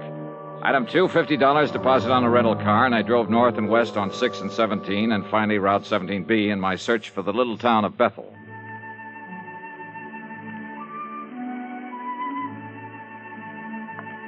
The foot of the Catskills country is mighty beautiful this time of year. No wonder it's a famous vacation spot for thousands who spend most of their lives in the noise and dirt of the big cities. Lots of mountains, trees, fresh air, and flowers. The so-called town of Bethel was little more than a crossroads with a couple of general stores and gas stations and Emma's Hotel. At Emma's, I asked directions to the Terwilliger place. Oh, you mean the big place over the lake? Well, I don't know, is it? Yeah, it's a beautiful place. And if they do decide to sell it, well, you know the rumors about it. Yeah, well, how do I get there? Well, you see that road right across the highway? Yeah, I see it. Well, first you pass Lake Superior, the Scott place. Yeah. About a mile and a half, maybe 2 miles. You see a turn to the left. Uh-huh. It takes you up the side of the little mountain to the big house. Okay, thanks. Such a narrow, twisting road, though, so be careful when you drive. Oh, sure, and I'm but not such a beautiful view it gives of Mr. Terwilliger's private lake. Oh, that's fine. I'll give it a good look. And maybe he'll show you his wonderful collection of guns and weapons that he has. Yeah, beautiful guns. Yes, I'll ask him about them, and thanks and again. when you come back, if you feel like a nice cool beer on this hot weather. Yes, I'll stop by again. Thanks.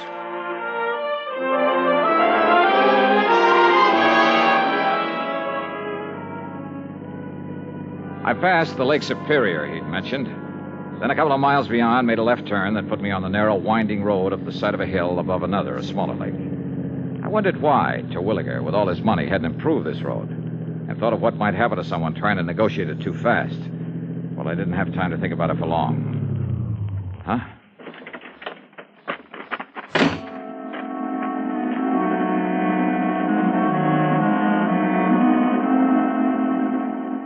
The other car must have been coming down the hill. but apparently had taken the narrow little turn much too quickly, then skidded and rolled over to land against a huge boulder that stuck out on the side of the hill just below the road. After a struggle with it, I managed to get one of the doors open to see if the man inside was still alive. He wasn't, though his body was still warm. I reached into his pocket, pulled out a billfold, looked at the driver's license in it. Yeah. Orson O. Terwilliger. In the history of America, the inventor has had a place of importance equal to that of statesmen and other national leaders.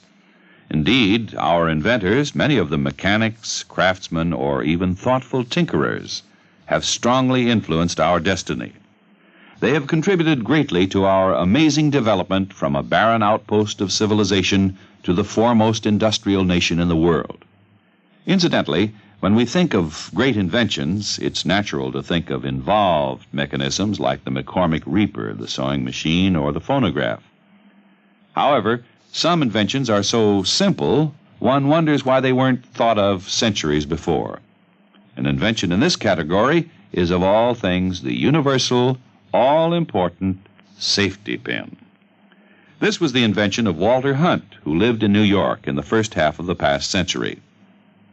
Between 1832 and 1859, he created and patented more original and worthwhile inventions than any man in the country. A revolver, a repeating rifle, and a bullet with a metal cartridge containing its own explosive charge. But of all his simple inventions, the safety pin is the most useful. It was patented in 1849, and he gave the patent to a draftsman in discharge of a very small debt. Perhaps it is safe to say that Walter Hunt's little invention has been known and used from infancy to old age by more people than any other mechanical contrivance in the world. In recognizing the need for a safety pin, Walter Hunt had the viewpoint of so many American inventors. Somehow there must be a way. Let's find it. Now, Act Two of yours truly, Johnny Dollar, and the Collector's Matter.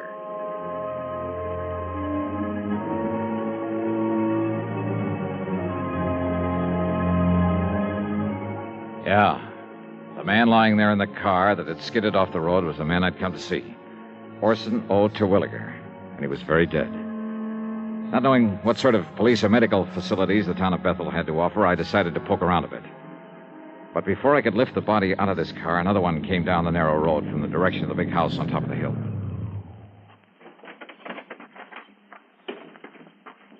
Well, stranger, did you have some trouble with your... Oh, no, that's Orson's car. This gal was a doll, maybe 5'2", with blonde hair and, for a moment, sparkling blue eyes. And a figure inside her tight blue capris and yellow silk shirt that would have made any man turn his head. She stood there a moment, staring at the body, a look of utter disbelief on her lovely face. Then I caught her as she started to slump to the ground, hands covering her face, her whole body shuddering with her sobs. I'm sorry. I'm terribly sorry. Why did a thing like this have to happen? Just when Orson and I were... Easy now. Easy. Just take it easy. If it makes you feel better, go ahead and... No. What good is it to cry over him? It won't bring him back to life. No, I'm afraid nothing will now. Why does it have to happen to people like... I'm terribly sorry. I didn't mean to throw myself into your arms. That's perfectly all right. The shock of suddenly... I'm Blanche Terwilliger, his wife. Who are you? My name is Johnny Dollar. Johnny Dollar? The insurance investigator? Yes, that's right, Mrs. Terwilliger.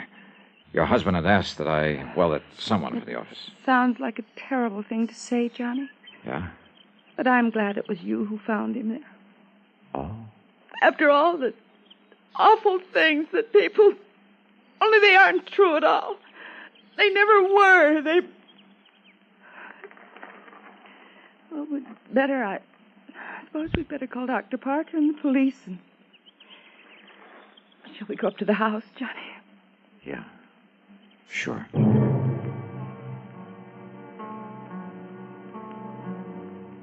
At the house, I made the call to Dr. Parker. In a matter of minutes, he and another man, a Mr. Harry Allen, arrived, and together we went back and inspected the scene of the accident. No question to me.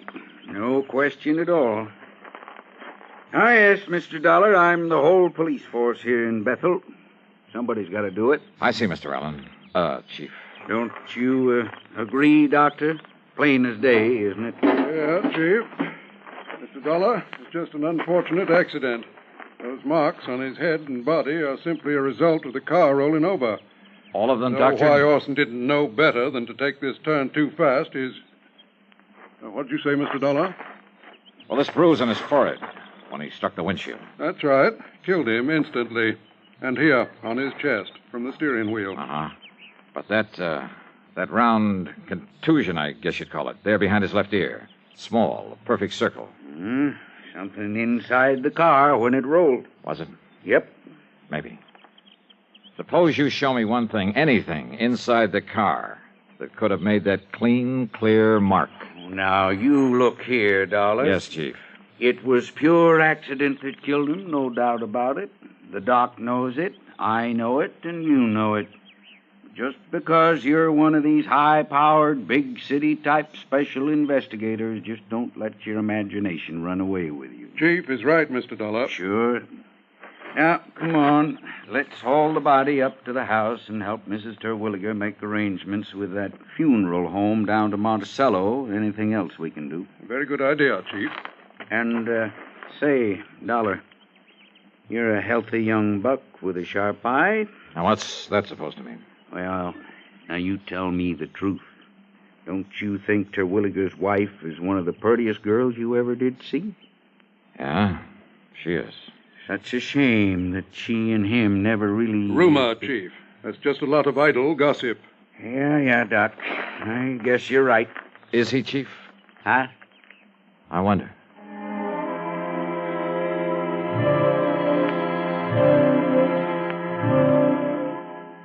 Up at the big home on the hill, Mrs. Terwilliger, only I called her Blanche now, at her insistence, she called to make arrangements for her husband's funeral.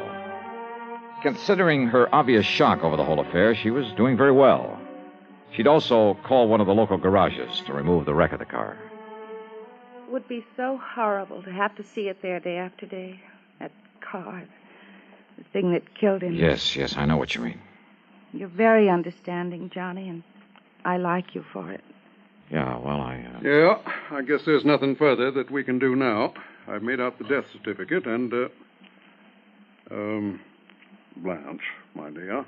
Yes, Doctor. You sure you wouldn't like to come down the hill, stay with Mrs. Parker and me until this is all over? Oh, no, Doctor, but thank you very much. You've all been wonderful to me, and I appreciate it. That means you too, Chief Allen. Oh, now, it's a real pleasure, Miss Blanche. Well... Yeah, I suppose we... Oh, but Johnny... Yes? Would you stay and help me make out the insurance?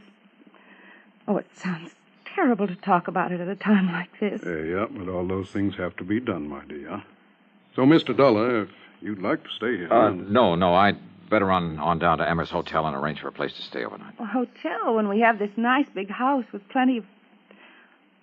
Oh, I'm sorry. I forgot that I'm alone now. You really shouldn't be, my dear. Johnny, maybe you'd come back to tell me what I must do about the insurance. And maybe have dinner with me? Well, that would be a good idea. Yeah, maybe it is.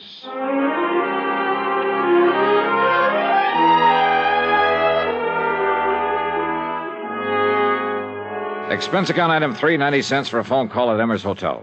Orson Terwilliger is dead. And, George, there's just one thing I want to know. Johnny, I simply can't... Yes, what is it? Who are the beneficiaries of Terwilliger's insurance? Why, there's only one. His wife, Blanche Terwilliger. Yes. I knew it. George, is that policy pretty much a standard form? Yes, it is. Double indemnity, as I think I told you. But he said he wanted some changes made. Well, to quote him exactly, he said he wanted to make a change in it. But frankly, I can't imagine what or why. 5 will get you 10. He wanted to change the beneficiary. Really? But the beautiful Blanche played it smart. She didn't give him a chance. Yes, I suppose that is a... What? Yeah. Now, Johnny, no, listen. If you mean what I think you do, what I mean is... Yeah, George. Give it some thought.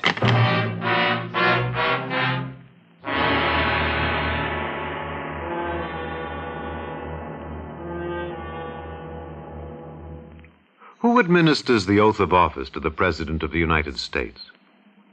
And for that matter, what is the oath of office? You may not know the answer to the first question. You should know the answer to the second. Because before a man can become president, he must pledge himself to do two things. First, he must pledge that he will in fact perform the duties of the president, and second, that he will perform them in accordance with our Constitution. This pledge is called the oath of office. It is very short and reads as follows. I do solemnly swear, or affirm, that I will faithfully execute the office of President of the United States and will, to the best of my ability, preserve, protect, and defend the Constitution of the United States. That is the oath of office. The President takes it. But who administers it? The answer is that the Constitution does not say. Washington was sworn in by an official of New York City. Calvin Coolidge took the oath of office before his own father in the family homestead in Vermont. Frequently, it's administered by the Chief Justice of the Supreme Court. But the important point is not who administers the oath, but that the President, before he becomes President, shall swear to preserve, protect, and defend the Constitution. Because it is the Constitution which ensures that your country and mine shall be our country under God. Now, Act 3 of yours truly, Johnny Dollar.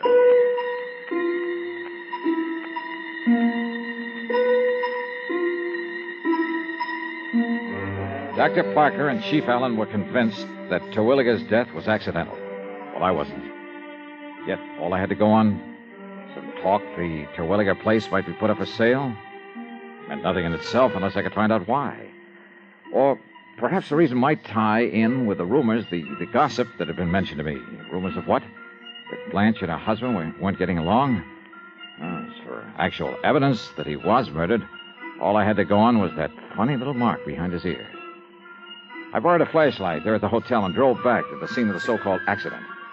I went over the ground with a fine-tooth comb. Nothing. Then I went up to the place where the car must have started its skid. I searched the bushes all around, and then... Wait a minute. What under the sun is... And more important, where did it come from? It's much longer than an ordinary.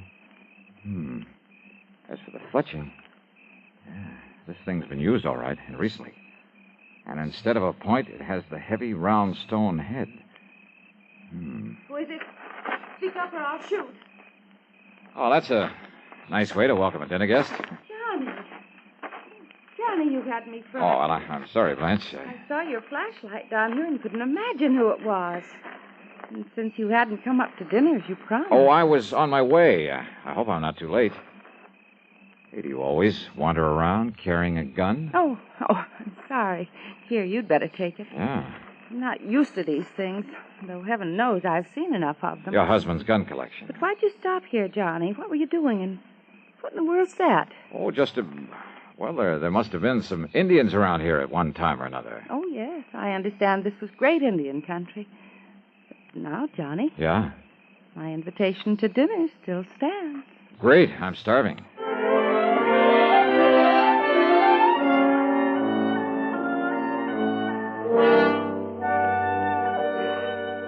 Oh, mighty fine dinner, Blanche. More coffee? I'm almost embarrassed, though. Now, why do you say that? But a chance to be close to someone is, well... More coffee? Oh, no, it's not another thing.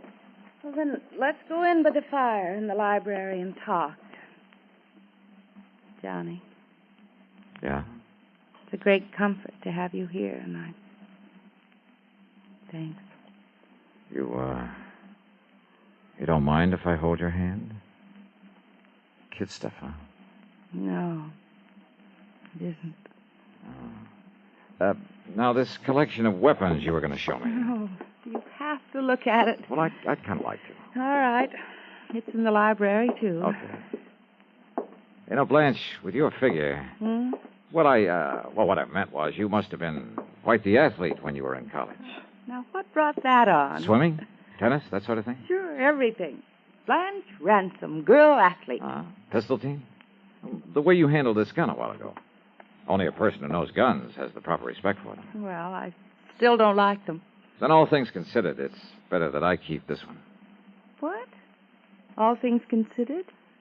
Your husband had to drive very slowly around that curve, didn't he? Yes, but I guess he didn't for once, or he wouldn't have... Slowly enough so that somebody couldn't have missed him with a pea shooter, much less a deadly weapon. Johnny, what in the world is... Archery was your best event, wasn't it? Archery? Yeah. I'm afraid that's why I took your hand. Johnny. Calluses like that come from only one thing, using a heavy bow, a hunting bow.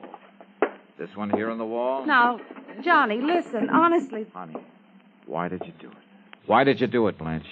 I don't know what With this bow and with the arrow I found out there, Johnny. with its flat, round, heavy stone head, just before he reached that curve in the road. Well? All right, Johnny. But listen, if you knew how long if you knew what I had to... Listen, please. Murder for a chance on a lousy $1 million. I guess I lost, didn't I? Oh, yeah. You lost.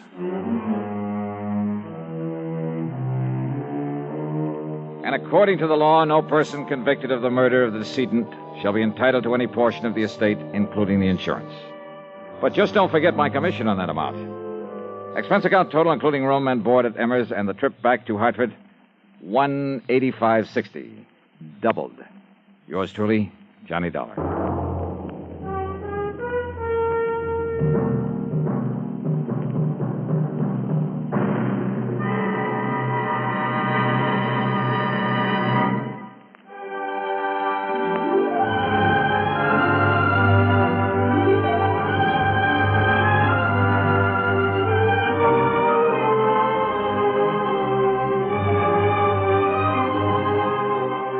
Yours truly, Johnny Dollar, starring Bob Bailey, originates in Hollywood and is written, produced, and directed by Jack Johnstone.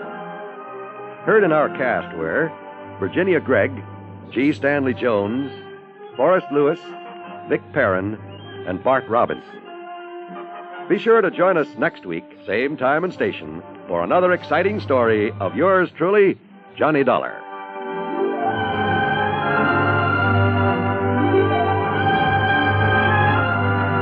This is John Wall speaking.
Johnny Dollar has come to you through the worldwide facilities of the United States Armed Forces Radio and Television Service.